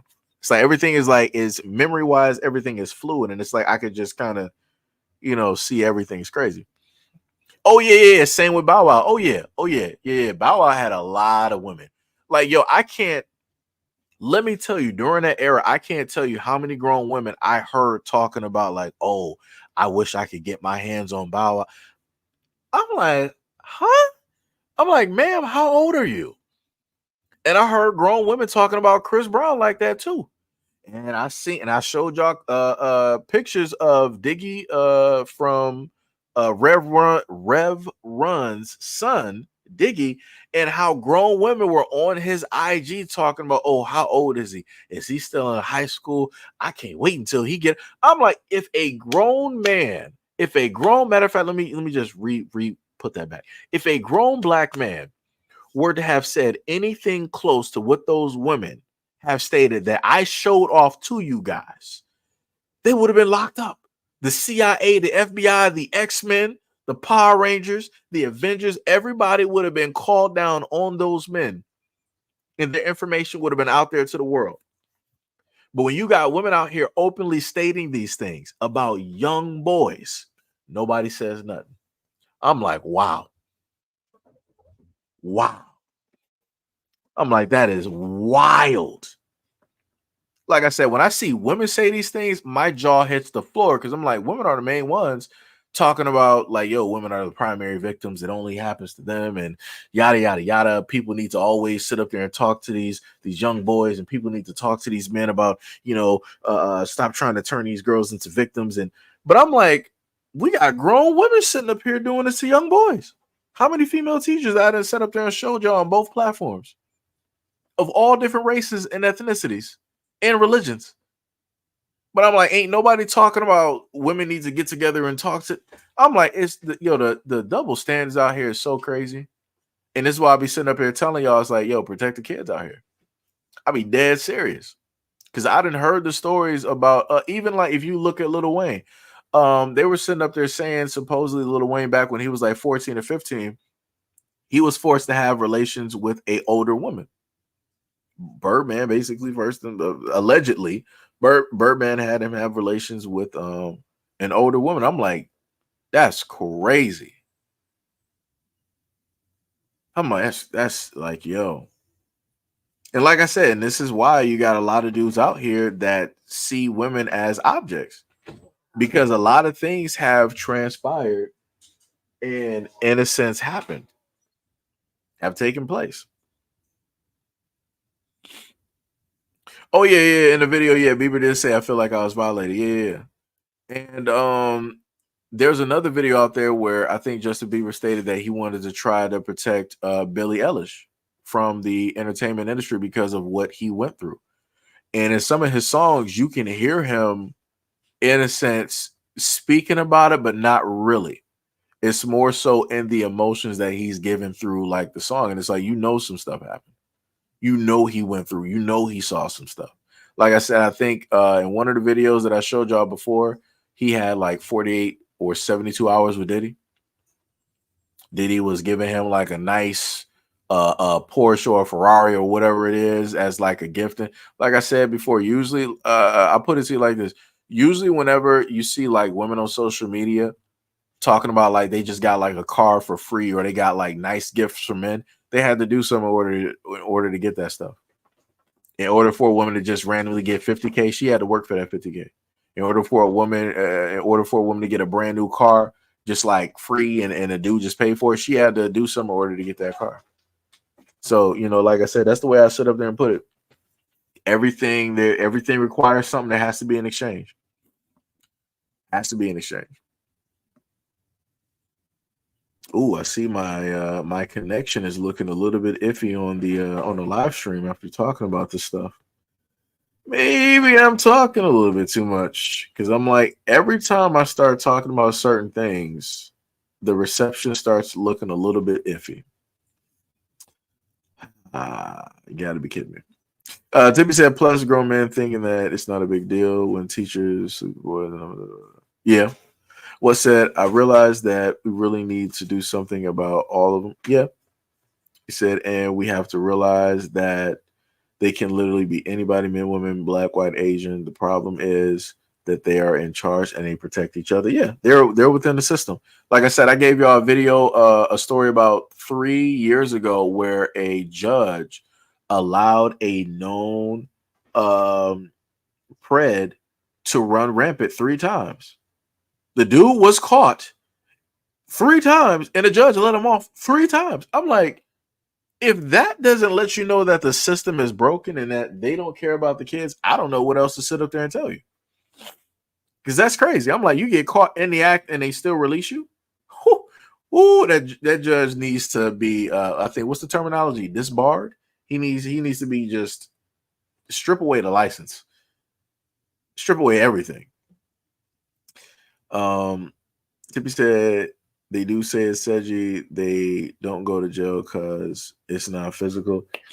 They don't say it enough. I'll tell you that. Because I put it to you like this, Tippy. I've been here long enough where I have covered these stories and I've taken hits on both platforms for covering stories. And I have not seen, unless somebody has a dedicated channel, which I've seen those individuals, and shout out to those people for having a dedicated channel solely talking about this stuff, because I can promise you they're not able to really monetize that at all. But primarily in the space that I'm in, I do not see a lot of people covering those stories. I can tell you that beyond a shadow of a doubt. I do not see a lot of people covering those stories, and I know why they don't. So, like I said before, I don't see enough people directly on YouTube talking about it. Like I said, this is why I keep saying time and time again that a lot of people and adults do not care about the kids, and it's facts. Can't nobody prove me wrong. There's too much evidence out here. There's too much evidence out here. I don't even have to pull up the evidence myself. There's way too much evidence out here. Somebody can just literally talk about one of their experiences, which I've had people do in the comment section. Shout out to any of those people who wanted to be vulnerable and open and put themselves directly out there, even though I would never ask y'all to do that. Shout out to y'all. Much love, respect, and appreciation, because that takes a lot. Takes a lot. Even if people don't know who you are, that takes a lot. Jab said they even came out with the movie May December about a woman, Pred, based on a true story, and no one said anything about it. Oh yeah. Tippy said they get pooped on in Dubai. Yep. Even though they try to say that that's a fairy tale now, which is crazy. I'm like, yeah, no, it's not. No, it's not. You're not going to Dubai on a free trip where some guy was like, oh, you're just pretty off of IG. Let me just fly you out. Nah, you working for that. You working overtime for that money. Working overtime with them and some camels. Shout out to Dubai though. Shout out to Dubai. What's that? Especially with Puppy, that guy was notoriously cheap. You're getting warmer when the reception goes bad. You're hitting too much truth. Yeah, because I can look at the reception on StreamYard and I'm like, yeah, usually when it starts doing that, I know I'm probably saying some stuff that I shouldn't be saying, because if I'm talking about anything else, the reception is pretty much, it's all right. And I'm like, that's crazy. I'm like, I would expect that directly, technically YouTube, but a whole nother platform doing that is a little bit wild to me. But that's why I know I'm pretty much reaching my limit, because then once the reception starts going down, magically I'll start. It's like, oh, you got 15 views now. You have 10 people left in chat. I'm like, we're playing those games. It's crazy. What's that? The judge needs to be arrested for aiding and abetting. Yep. Like I said, we need Chris Hansen out here. The streets were safe when Chris Hansen was out here, but they were like, "Oh, you're an adulterer, Chris Hansen. We're going to sit up there and put you all over the news." I don't care if he cheated on his wife. I don't care what he was doing. If he was not doing the same thing that he was trying to catch people for, I could care less. That is a consenting adult with another consenting adult with another adult that is in a relationship with that adult that doesn't know what's going on. It's all adults. I don't care. His marriage, I do not care nothing about. I care about the great work that he was doing. Like I said, I need some people from Dubai to sit up there and give Chris Hansen some money so he can start this all over again. Like I said, I missed that show. I used to sit up there and like, oh snap, Chris Hansen coming on. Let me get my cereal. It's about to be a good. I was watching that like I was watching Cops. Sometimes on YouTube, I still binge watch that. I'm like, yo, these dudes are stupid. These clowns will be showing up there talking about, oh yeah, I was just trying to make sure the person was safe because they were saying that they were here all alone, and I'm like, man, I really feel for him. I was abandoned as a child, so I was just trying to make sure that wasn't. Man, sit your clown ass down. You get arrested. Get arrested. It's like, oh, and you got kids, and you got a wife. Oh, it's over. Call your wife right now. Idiots, straight idiots. I'm like, oh my goodness. I'm like, you got, oh my goodness. Oh my, the excuses that they would come up with, and then dude, the rabbi that they had on there, this dude was like, "Oh no, you can't film me. Get these cameras down. Get them out my face. This is illegal." I'm like, bro, you a rabbi? I'm like, I know some stories about you. Shout out to YouTube. I ain't trying to sit up and get canceled, though. I'm just saying, like, them stories are out there. It's on your platform. Don't cancel me for it, like y'all did last time. So yeah, there's some stuff out there. That's all I'm saying. I ain't gonna go too deep. I want YouTube to cancel me. Y'all got shooters. I don't want them coming after me. Just saying. Just saying. You got some people that live in silence. Tippy said, says you be watching SmackDown. No. I just catch shorts and certain clips on YouTube sometimes. Because for the last 2 weeks, I've been just focused on just doing videos. I kid you not. I just been waking up, doing videos, just trying to get those out to y'all and and all that good stuff. I haven't even touched my Xbox in a while. I'm not even sure if I still have gamer hands anymore. Like it's tough out here. And then Dragon Ball Z is about to come out. And what's the name? Sword Art Online. I'm trying to get that before like my birthday and whatnot. So I'm gonna try to do that. And try to play some games and catch up on some stuff. What's it? That's not why they canceled the show. They canceled it because one of the idiots. Okay. Yeah, I think I do remember that part. But the reason I said that I thought they canceled the show off of the whole like adultery thing was because that was the main thing that they heavily publicized. It was like they were just going all over the place, just following this dude. Like, hey, Chris, like the marriage, the divorce. What does your wife have to? I'm like, get out of this man's face. I'm like, y'all some scumbags. But I know the person that you're talking about, who is no longer here. That was on To Catch a Predator. I know who you're talking about. I saw the episode. You said I love Chris Hansen. Yeah, I sat up there. I used him as a meme on this channel quite a few times. Especially when I talked about this one girl that was a rapper. She was talking about, am I a predator? I'm like, you're 20-something years old talking about you're dating somebody in high school. Yes, you are. And you really thought you had a bar? You're about to have bars, such as jail bars. Cinder. Like, I was waiting for her to get arrested, but I'm like, ain't nobody going to arrest her, though. Ain't nothing going to happen to her. She's still out there, too. Doing those dumbass raps. Crazy. MDS said you hear about the judge messing with a sheriff's wife and daughter. Oh, that's crazy. That is crazy. Wow, that's a bold judge. That is bold. DC said, right, with the box of rubbers and some sodas. Yeah, dudes be sitting up there bringing like pizzas, flowers. They be bringing beers. She was like, yeah. She told me to sit up there and bring her, a pizza and and all of that. We were just going to sit here and watch the game. Chris be like, so let me get this straight. You're a 45-year-old man with a family. You drove 3 hours away to come to somebody's home to watch the game and eat pizza with a 13-year-old, sir? When he just sits and just like breaks down and explains everything, I'm like, you don't understand how you sound like an idiot. Like he just repeated everything you said. I'm like, you're cooked. It's like it's over for you. Just put your hands behind your back and just lay on your stomach. It's over. There's no reason to explain anything. And then you had the one dude who was a father, and he sat up there and brought his son. I'm like, oh my God. I'm like, dear God. And then you had the other guy that was in a wheelchair. I'm like, bruh, you're in a hole. bro, you drove how many hours and you're in a wheelchair? I mean, he didn't drive. I think he got like dropped off with. I'm like, are you serious? I'm like, bro, you're handicapped. How are you? I'm like, you know what? I done seen it all. I done seen it all. I done seen judges. I done seen rabbis. I done seen pastors. I done seen whatever you can name. I done seen it all. Dudes in the military. I'm like, bro, you're in the military and you brought your friend here to come meet a young girl. Oh my God. Burn them all. Shout out to Michael B. Jordan in that movie. Burn it all. That's because that's what needs to happen. That's what needs to happen. Like that is insane to me.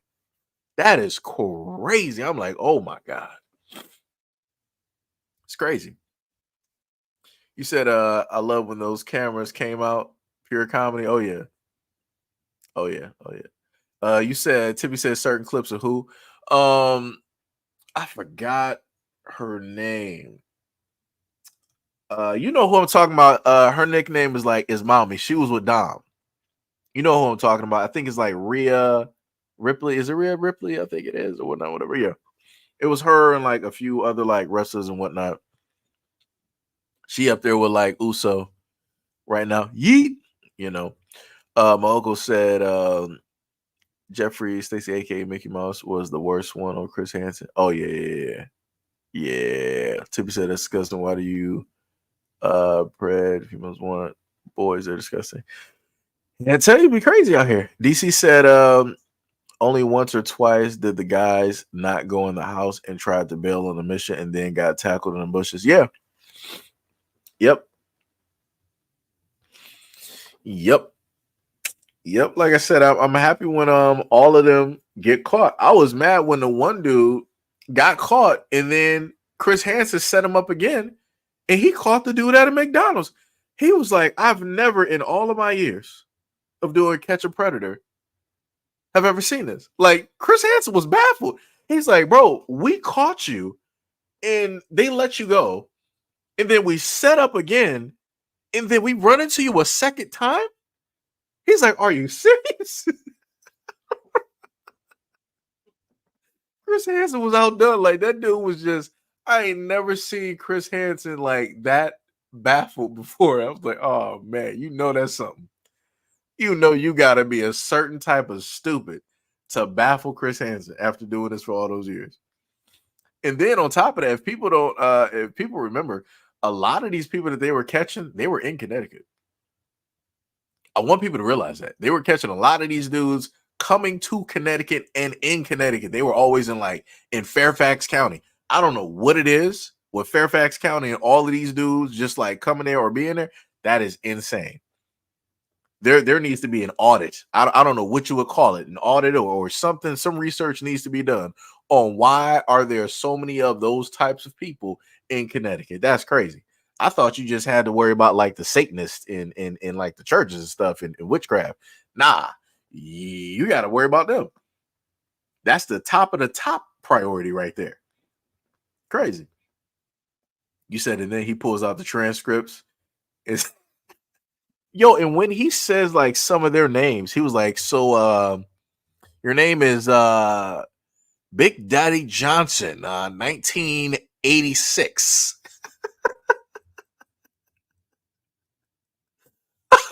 I'm like, oh, the screen names. Oh my God. And he's like, yeah, so you sent some pictures of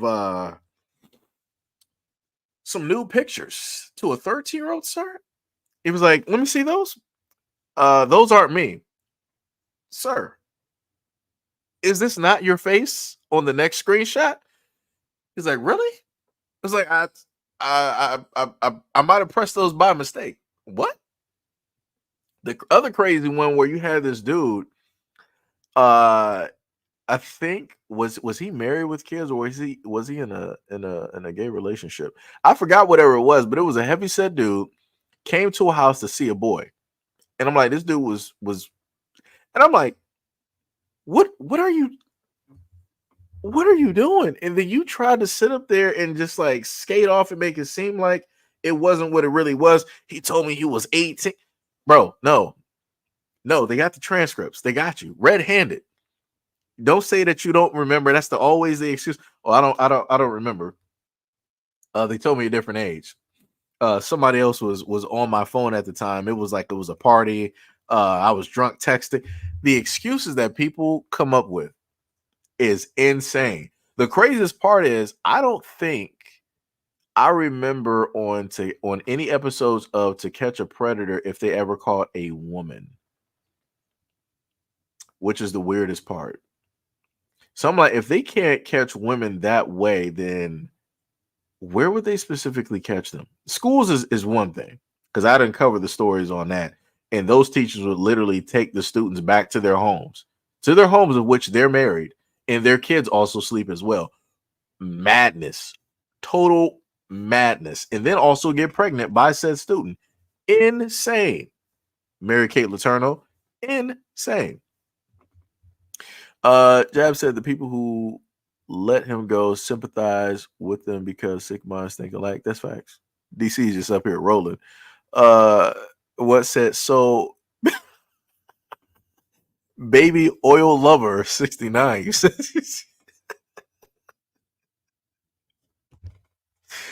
Oh man, yo, it'd be crazy. Oh my goodness, it'd be crazy. TB said, in Ohio, you can legally walk in public in front of kids naked, but they just can't do anything sexual in front. I think I do remember that. I think I did see a video about that. Like I said, it's crazy out here. Like I said, protect the kids, man. Protect the kids. What said women don't need to go on computers. It's much easier for me. Yeah. Now the funniest thing is they weren't. I don't think I remember Chris Hansen catching them, but I did see they have like the YouTube pred catchers, and there was a woman that literally came to a Walmart to come see a young boy. But then the dude came out, he was like, he called her by name and she looked up. I'm like, that should have been a sign for you right there that it was a setup. And then she acting like she's just like shopping or whatnot or whatever. And that was like her main alibi. And the dude was like, yo, we got the text messages like right here. She was like, get away from me. I'm not talking to you or this other type of stuff. And then a little time later, you see like the police basically roll up, and I think she did get like arrested. But I'm like, pretty much ain't nothing gonna happen. Ain't nothing gonna happen because she's a woman at the end of the day. A lot of the times, whenever I see women get caught, you never hear talks about them getting thrown onto the registry. And I'm like, why are they not stripped of their jobs and thrown on the registry? I'm like, that's crazy to me. Like everybody should know specifically who these people are, but it's crazy, What's that? Most people trust women not to be creeps. And this is how, when you underestimate, this is how everything is allowed to happen. The one main thing I always learn is like never underestimate an opponent. Whenever you underestimate somebody, you allow any and everything to sit up there and happen. This is why you got a lot of women preds directly out there, because they're like, they can just do whatever it is that they want because ain't nothing gonna happen. Yo, Ty, what is up? What is up? What is up? Said good morning. Had to pop in before I go to work. What is up, brother? What is up? Much love, respect, and appreciation. Jab said Roman Greek culture. Oh yeah, I talked about that. I was like in the early days of the channel, and I talked about how it is that a lot of the main scholars that people like to look up to, they had minors as they would be like 50, 60 something years old with like 13-year-olds, aka the stuff that you would see on Spartacus. Crazy stuff, madness, complete madness, insane.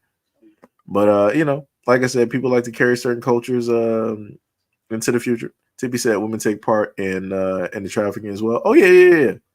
I gave y'all a story about the doctor and his wife would drug women at bars and bring them back, and and things would sit up there and take place. Oh yeah.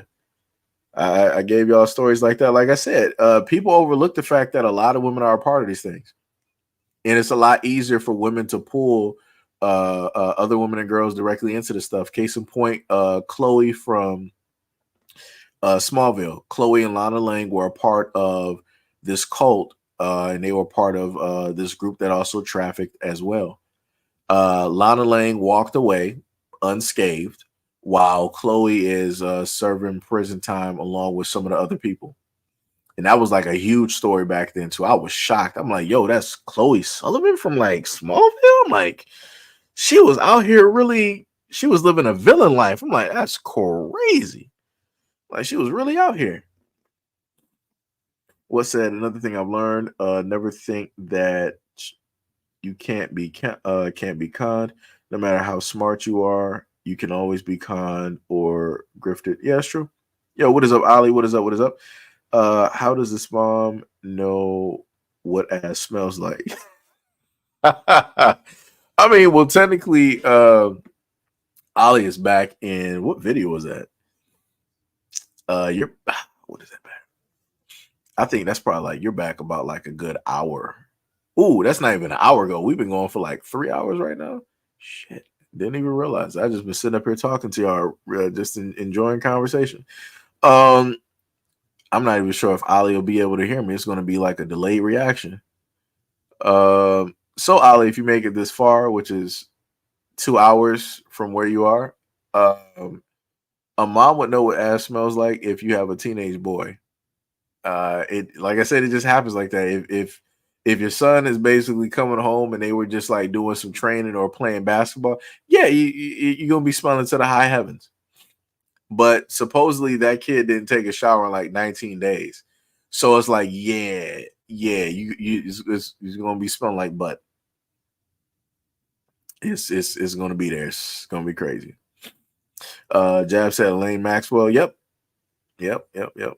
Tippy says Smallville Superman. Yep. The show with Tom Welling from the 2000s.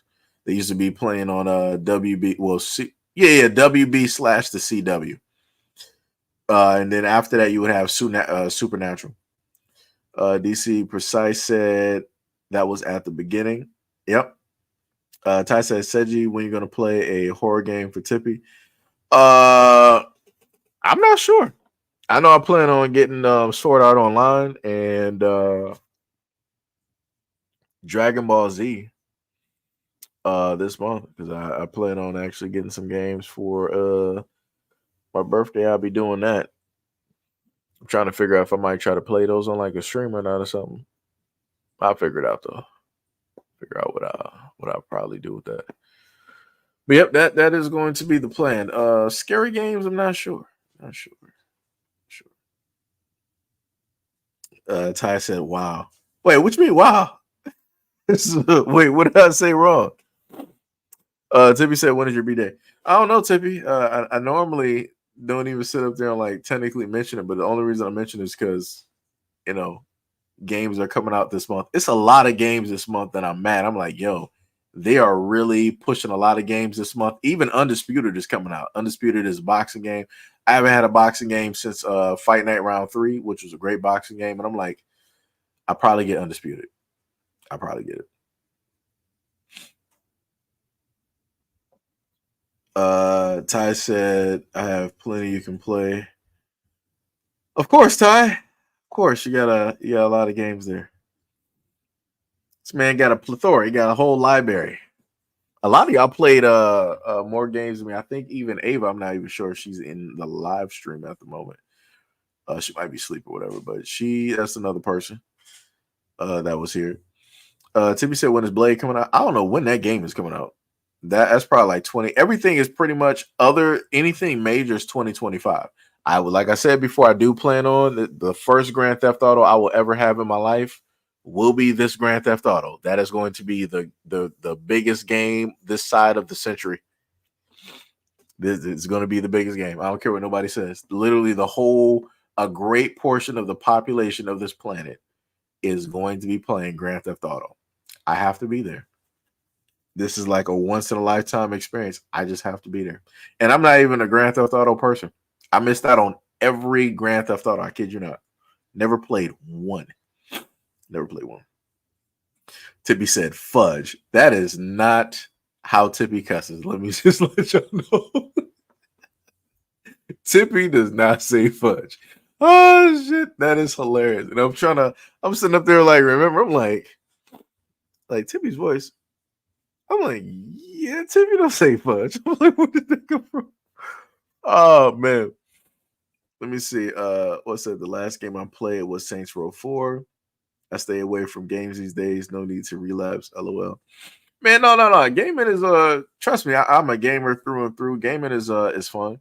But you can also get fixated on other things. Like I said before, I'm fixated on doing videos, looking up content, and and doing stories and different stuff like that. So, like I said, I ain't played my Xbox in about a clear cut, a good actual like 2 weeks. I'm talking about like actually sitting there like I would normally do, and playing like a game like the First Descendant, just sitting up there farming and stuff. I might have played some PC games, but that's because I'm at the computer. But I'm not really on there for like a long time. Yo, what's up, Pink? Pink said I too will be playing GTA 6. Oh yeah, I'm gonna be there. I'm gonna be there front and center, even if it might cost like $120 something dollars, like people said it might cost. I'm not sure what it's gonna cost. I'll be there. I'll be there.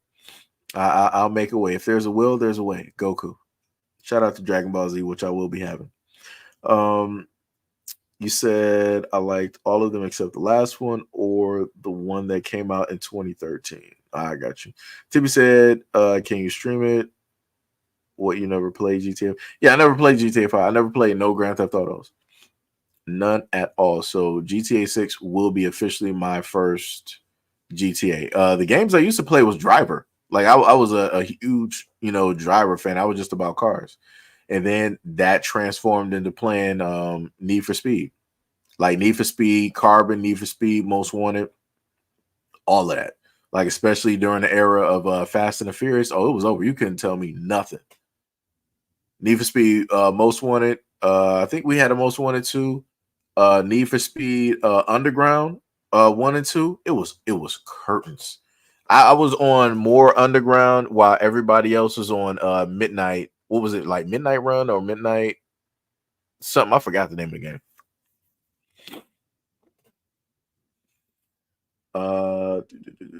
Oh yeah, and Assassin's Creed. I'm glad you mentioned that, Pink. Yep, Assassin's Creed. That'll be another one too. That will be another one.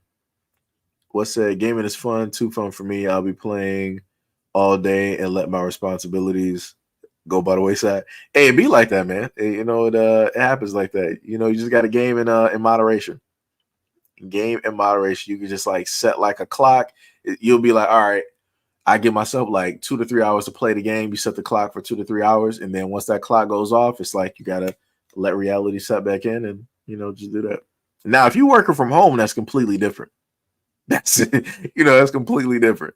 But Ty said, Seji, I'm gonna get you Lethal Company so we can play. I did ask you about Lethal Company too, because I saw like the invite. I'm like, yo, what is Lethal Company? I don't even know what this. And I'm gonna probably after the live stream, I'll probably look up some videos on it and see what it's like. Timmy said, I want to see you play Grand Theft Auto San Andreas. You probably won't see me play that. You probably won't see me. I'm more up to date. If I'm to play older games, it's going to be. This is what I will tell y'all, and this is going to be a promise. I know we only got like a few gamers here, or whatnot, or whatever. The one promise I will sit up there and keep, because of the moving situation that transpired with my old house and having all of my game systems pretty much stolen. I'm talking about like my PlayStation, PlayStation 2, my 360, 360 Slim, all of that stuff. So my main thing is that I'm going to have to rebuy those systems, and I'm going to rebuy the games that I had with those systems, and I'm just going to do a playthrough of those games, and y'all just going to be replaying, a lot of those games directly with me. The longest one that's probably going to take me is probably like Dynasty Warriors 3, because that was a lot of characters that I played with.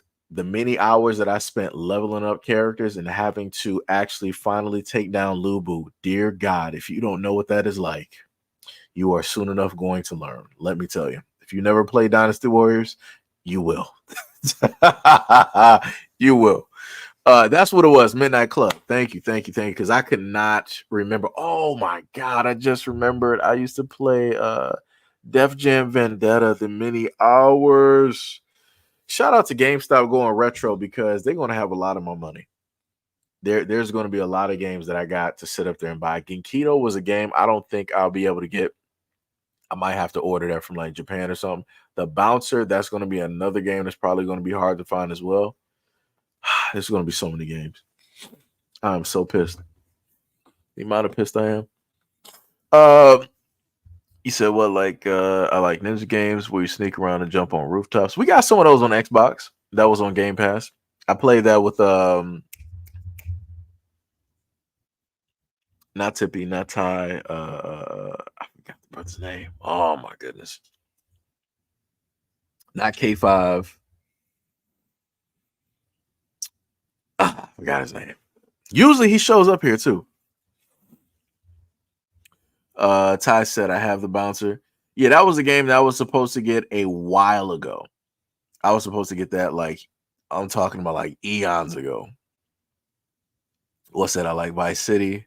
Tippy said, "Oh no, yeah, it sucked. Trust me, it still hurts. Like a lot of the drawings, like I told y'all before, like I had stuff like back at the house I wanted to show y'all on like a live stream one day. Like a lot of the drawings that I did, all of those are gone. I'm like, shit.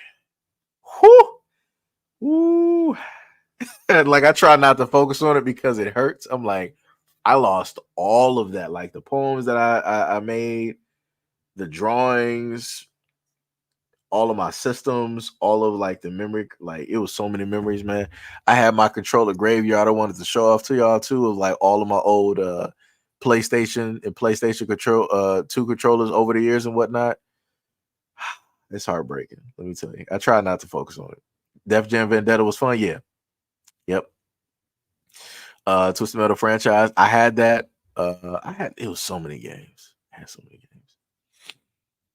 DOA. I wasn't really a DOA fan. When people were playing DOA, I was mostly like a virtual fighter type of person. That was more so the type of games that I played. Twisted Metal was dope. Twisted Metal was always dope. And Vigilante 8, Second Offense. If anybody ever played Vigilante 8, check that out. Or check out a YouTube video of it. So that's another game I will have to get to. Tenchi, I think I might have had Tenchi. Or I might have played the demo. All the demo discs that I had from over the years too. Oh man, can't get those back. That's just, whoo, those are priceless. It's like you just had to be there in order to get those. I said, I like how I turned this into a game talk stream with like one question. I thought we was already talking about games though. Look at Ty just trying to take credit. Look at this. Look at this. Look at this. I thought we were talking about games though. I thought. Were we? I think we was in there possibly because this is Ty knows. Like usually during these live streams, this is where the conversation usually devolves into. It starts going to like video games, comic books, all of that stuff. Ty said, "What else? Gamer talk. One question. ADHD land. LL. Yeah, that happens." Timmy said, "I bet you suck at dodgeball." Actually, I was dope at dodgeball. When we played dodgeball in the gym, I was the only one on my side of the team that was still alive. And we had about like 5 or 6 people left. Like I was dodging stuff left and right. I was sitting up there like catching them with like my elbows, my kneecaps. Like I was there. It just came down to the point where the whole other side had every single dodgeball because they were just like dodging, and some people also cheated. And then you just had like 6 to 7 of them bad boys like coming directly for you. It was like, well, I'm just going to try to dodge something. And that's what it was. What's that? This is how all of my conversations go. Ty, I believe it. I believe it.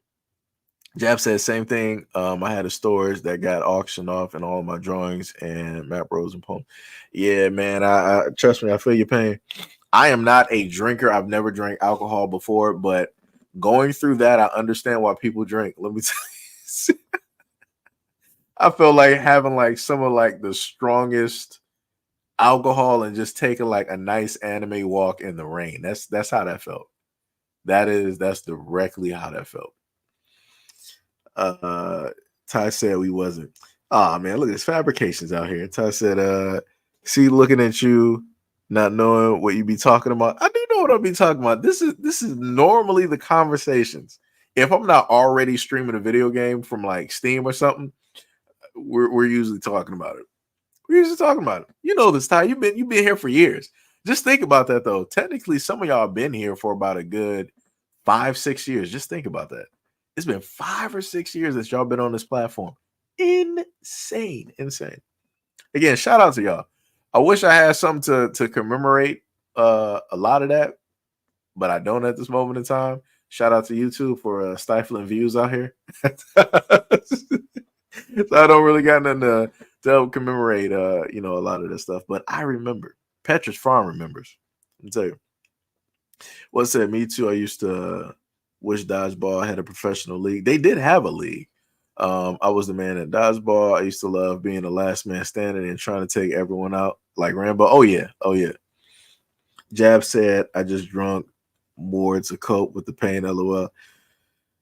I believe it. I'm probably going to order me something today just to cope with the pain because it sucks. Just like reminiscing. This is why I got to get on the game today. I might not even do a video. I might just get on the game just so I can just not think about all of the old systems that I set up and lost in those memories. Ty said, "Oh, I gotta tell you something. Hopefully, it's good news. Hopefully, it's good news." Tippy said we were talking about the versus racism. Diddy, Earth, Fire, Wind, Water, and Heart. Okay, so now we're going Captain Planet, and Tippy was like, "We're talking about the files and video games." Yeah, that pretty much sums down everything right there. That pretty much sums it. What's that? I'm glad someone was keeping track.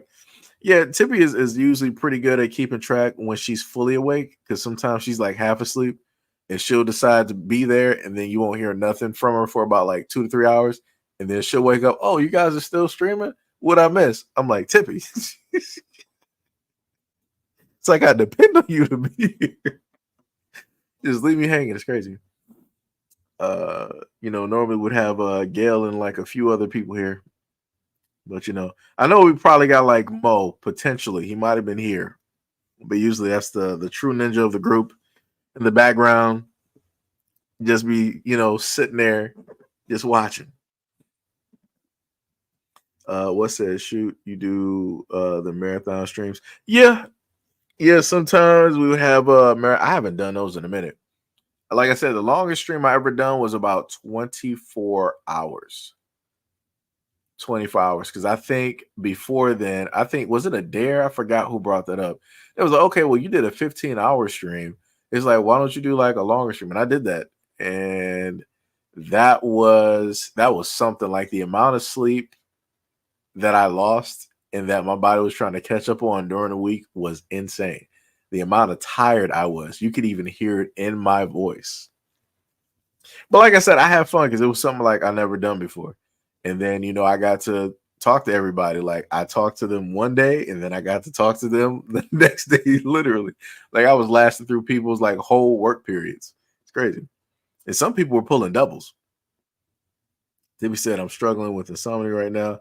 That's why. That's because you be up playing The Sims. And just to let you know, Tippy, there is no Sims 5. They've officially came out and said that. So you better be prepared to play indoor. I think I sent you a message about that. I think you say you sent it on IG. Now I gotta log into IG. Ty is just sending me all over the place out here. Let me see. Hopefully it's good news. Hopefully it is good news. Woman scams rent a center for a $2,000 couch. Ooh, rent a center is that rent a center trying to break in the door? Oh, that's crazy. And she's blocking the door with the I'm gonna have to put that video up there. Wait. A woman says she has 2 degrees and makes close to $80K per year, but says that she is in survival mode. She lives paycheck to paycheck and can't afford all the bills. Ooh, that's crazy. It's a tough world. Tough world out here. Tough world. Tough world. Tough world.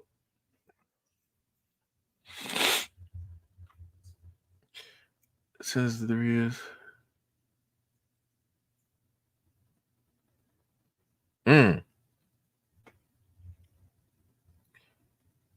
Says we had Jesus Christ. We just had 5. Woo!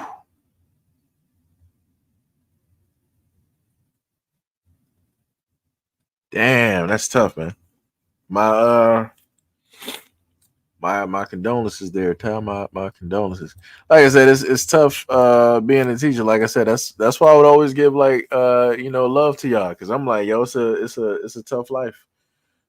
Being a like a teacher and whatnot, because you get to peer into the lives of kids and see a lot of things, and you're watching them grow and all of this stuff. And sometimes, it just the kids just go on a whole different, trajectory, and it'd be tough.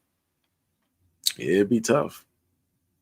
I would have to be taking a lot of days off. Let me tell you, I would have a lot of vacation days off. A lot of vacation days off. Let me see. You said that reminds me of those Hera Krishna guys that do the 48-hour Krishna songs. Tippy said we was up for 2.5 days. Yeah, we were. And I think we had that was back when everybody was, on the channel. And it was like we was just there chilling. We had, King there, Queen was there, Trills was there, you, Gail, Katara, who am I missing? Tonda, Ty, Mahoko, a lot of people. I know some of y'all here like changed y'all names, so I can't really go through, because some of y'all done changed y'all names like 5 to 6 different times, so it's like it's hard to keep track. But yeah, Ty said, "Blame yourself." You rarely answer. I work on answering messages. It's I work on it. You said, what were you hallucinating, Tippy? LOL. Tippy does hallucinate. What you said, 80,000 is the new 30,000? Probably so. Tippy said, and YouTube being messy, don't want to upload it. Yeah. Oh yeah, they didn't want to upload that 24-hour video. I don't know what that like. I think I might have it downloaded, possibly. I would have to try to go back through files to see if I got it. But yeah, that was like I said, it was a fun stream. I might do that one day in the future again. Ty said, in other news, I want my rounds in DBZ when it comes out. I got you, man. I got you. I will be. I will try to be on. Technically, both games I plan on getting ahead of time. Ty said, to be honest, I became desensitized to it, which is nowhere near good. No, that's how I feel about stories sometimes. I become, desensitized with a lot of the stories, and then some stories, it breaks. It's like, damn, it just gets you. Ty said, while everyone is sad, I'm just like, I still got to work. No time to be sad. Yep. And that is what I call the man mode, because you don't have time to basically just have a reprieve, to relax, to just take in everything. Yeah, people are like, nope, you got to get up, you got to work, you don't have time to cry. Like, even if a dude comes back from a funeral, people don't really like care. It's like, no, you got to work, you got to be a man, you got to be strong, you got to be this, you got to be. And I'm like, damn, like everybody else get to cry, but you can't sit up there and mourn nothing. I'm like, yo, it's tough out here in these parts. It's tough. It is 100% tough. But yeah, that's hopefully depending on what will transpire. I think on one of the channels you will see me stream the games.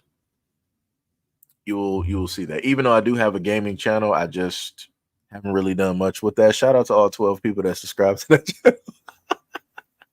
Shout out to y'all. Shout out to y'all. Much love, respect, and appreciation. But yeah, I'll probably do it on both of these channels. Like, just like how I do the live streams here, I'll probably do that on both of those. I'll probably do it. What say you should cry if you need it? Very important. Cry is incredibly healing. It is. Jab says you just remember to keep your mental health intact, bro. Oh yeah. No, trust me, I do. This is why I eat food and I play video games. That helps me out a lot. Eating food and playing video games. Even though when I say this, it may sound like I'm a neckbeard and I'm very obese. I'm nowhere even close. It's very hard for me because of my metabolism. It's hard for me to even keep my weight at 167. And I've been fighting to get my weight to like 175, because Rey Mysterio, back when, growing up, he was at 175, and that was one of my favorite wrestlers. I'm like, yo, Rey Mysterio's 175. I got to sit up there and get to that, that weight and, all that other type of stuff and whatnot. So You know, it's a battle every single day. Battle every single day. It took me several years just to get up to like 160. Because originally I'm at like the 135 to 140 mark. That's if I start moving around and whatnot. Ty said, I don't know what I need to do. What's it? It's important to process the grief. That's true. Tippy said, men can cry, don't hold in anger. It's not even so much like the anger, it's more so just, like the sorrow and different stuff like that. You know. Stuff happens though. What's that? Cry in private. You don't need to cry in front of people. Yeah, that's true. That's true. But sometimes it will catch you though. Some of y'all have been here long enough where y'all have seen that happen. I've had some breaks, even on some videos. It just was like there, and it was like it just happened. When I'm trying to like record, I'm like, I'm not about to re-record and just try to make it seem like everything's all right. I'm like, I don't got time for that. I'm like, for me, that's just like fake. I can't do that. So I'm just going to just record it as is, sniffling, sneezing, whatever it is, and it's just going to be what it is, And I've done that in quite a few videos, especially if it dealt with, depending on what transpired in the video. So like I said, I ain't ashamed of that. It just is what it is. I'm just happy that I still am. I have that area where I can do it. If I was just completely 100% like desensitized, where it's like it just did not matter, that's bad. I would say that I would need therapy at that moment in time, severe therapy, because that is not good. What's that started? Crying a few days ago really helps. Yeah. DC Precise said Rey Mysterio. Yo, what's wrong with Rey Mysterio? What you trying to say? What's wrong with Rey Mysterio? Timmy said, I wish I could give y'all virtual hugs. What's that? Crying, breath work, meditation really smooths out rough edges. Oh yeah. It does. That's why I used to always sit up there and tell people make sure to work on your mental health and your feng shui, all of that type of good stuff, so that you are okay for the next day and stuff like that. Trust me, earlier on it was a lot more difficult dealing with stories, because I really didn't, in a sense, understand the emotional weight of stories. Like, it's weird, like when you're just normally just looking at stories, it's almost like the stories don't have an emotional weight. But it's like once you're looking at the story after story, video after video, picture after picture, it's like then you start to have like that emotional weight collapse directly on you. You start to feel like every single story. But it's like once you then, in a sense, get tempered, where it's like you're used to the stories, or you have like a hardened, you have like, in a sense, like an armor where it doesn't like wear you that much. It gets like way better to just do stuff. Let me see. Ty said, I'm out here being like 265. You're basically a superhero. Like remember, like Bruce Wayne is like I think how much is like Bruce, like 230 or somewhere up in there. I think the older Batman might be like in his 260s or something like that. So yeah, that's heavyweight crime fighting like material right there. So yeah, that's solid weight. Solid weight, sir. What's that? Therapy if you can afford it. Yep. Plant medicines can help. Yeah, that's facts. That's facts. Everything is true all at the same time. 100% true. 100%. So yeah, to anybody else out there, we got like 23 people in between both platforms. Make sure to take care of your mental. Take time out for yourself. Like I would always sit up there and tell y'all, sometimes you might need to take days off or a day from work just to give yourself a mental, reprieve from, everything. And it is good to do that. Trust me. I've done it both when it dealt with YouTube and when it dealt with jobs directly, outside. It is good to take a break for you and go out there and do some stuff that you enjoy doing. I like eating food. I just had me some sushi yesterday because I ain't had that in a while. It's been a long time, and I feel great. Like I said, do stuff that you love doing that brings enjoyment directly to your life. It'll help out on a lot of stuff. A lot.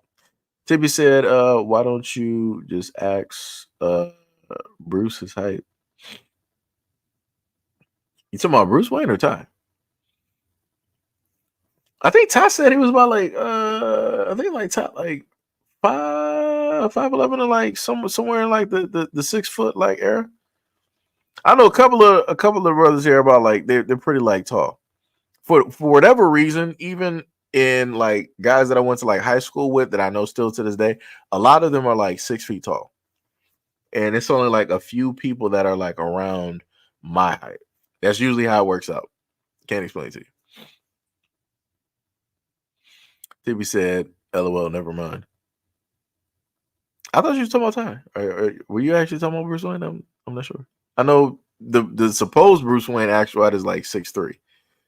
Like Batman and Superman are basically interchangeable, so 6'2", 6'3", you know, all that type of stuff. But yeah. But yeah, I think that is it for the live stream there. We are closing in at the normal spot of about close to like 15 people. But we went for about a good 3 hours and 46 minutes, which is actually pretty good. So again, shout out to anybody and everybody that showed up directly to the live stream. I was technically going to try to keep that short so that y'all could just replay the hour and get all the videos that we were talking about. But yeah. What said 6'3", 260 was like Batman was on gear. Well, no. The 260 came in for like the later Batman when he aged. And he had to put on more weight in order to take the blows because he couldn't be more agile anymore because you know all the damage that he took to his body. So he had to be able to just, you know, handle the hits that were coming directly to him.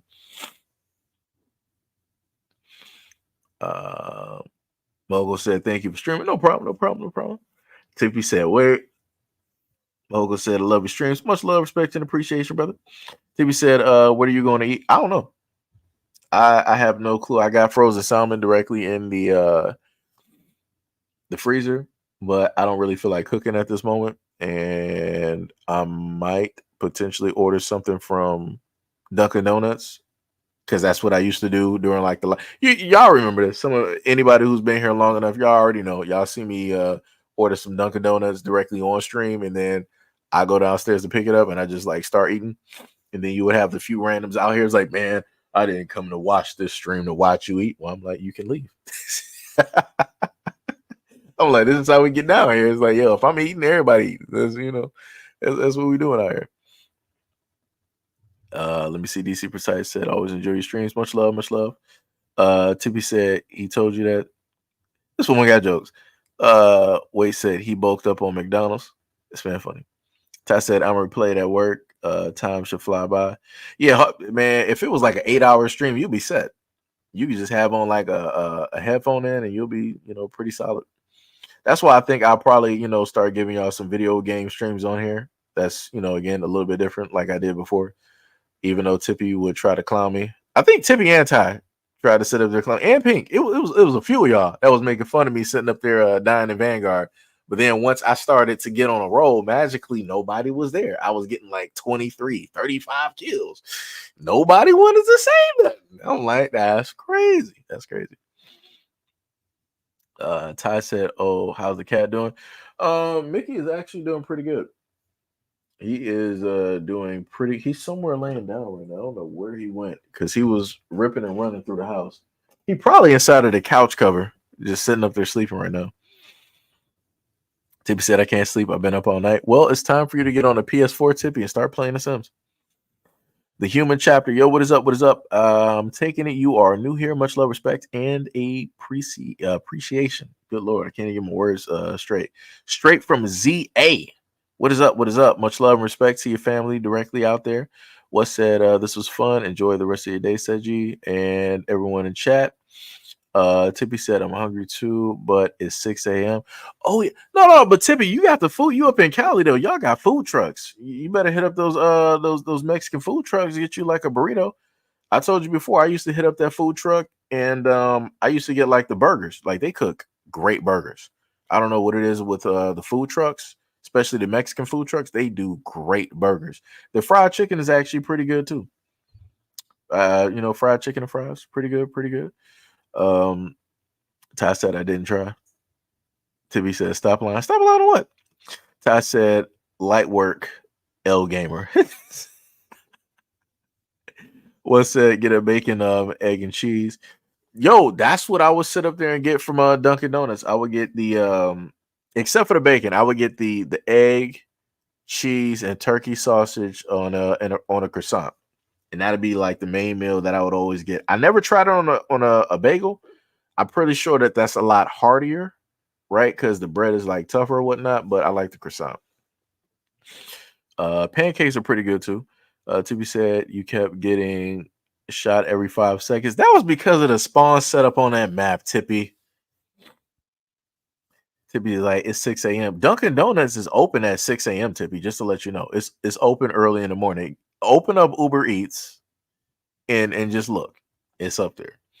What said there's nothing open in Cali? No, there's stuff open. Tippy just don't want to sit up there and open up Uber Eats. Tippy said, I don't live in Los Angeles. You don't live in Compton either, so you good. You acting like you in straight gangland out there, like you just can't order nothing because ain't nobody about to deliver.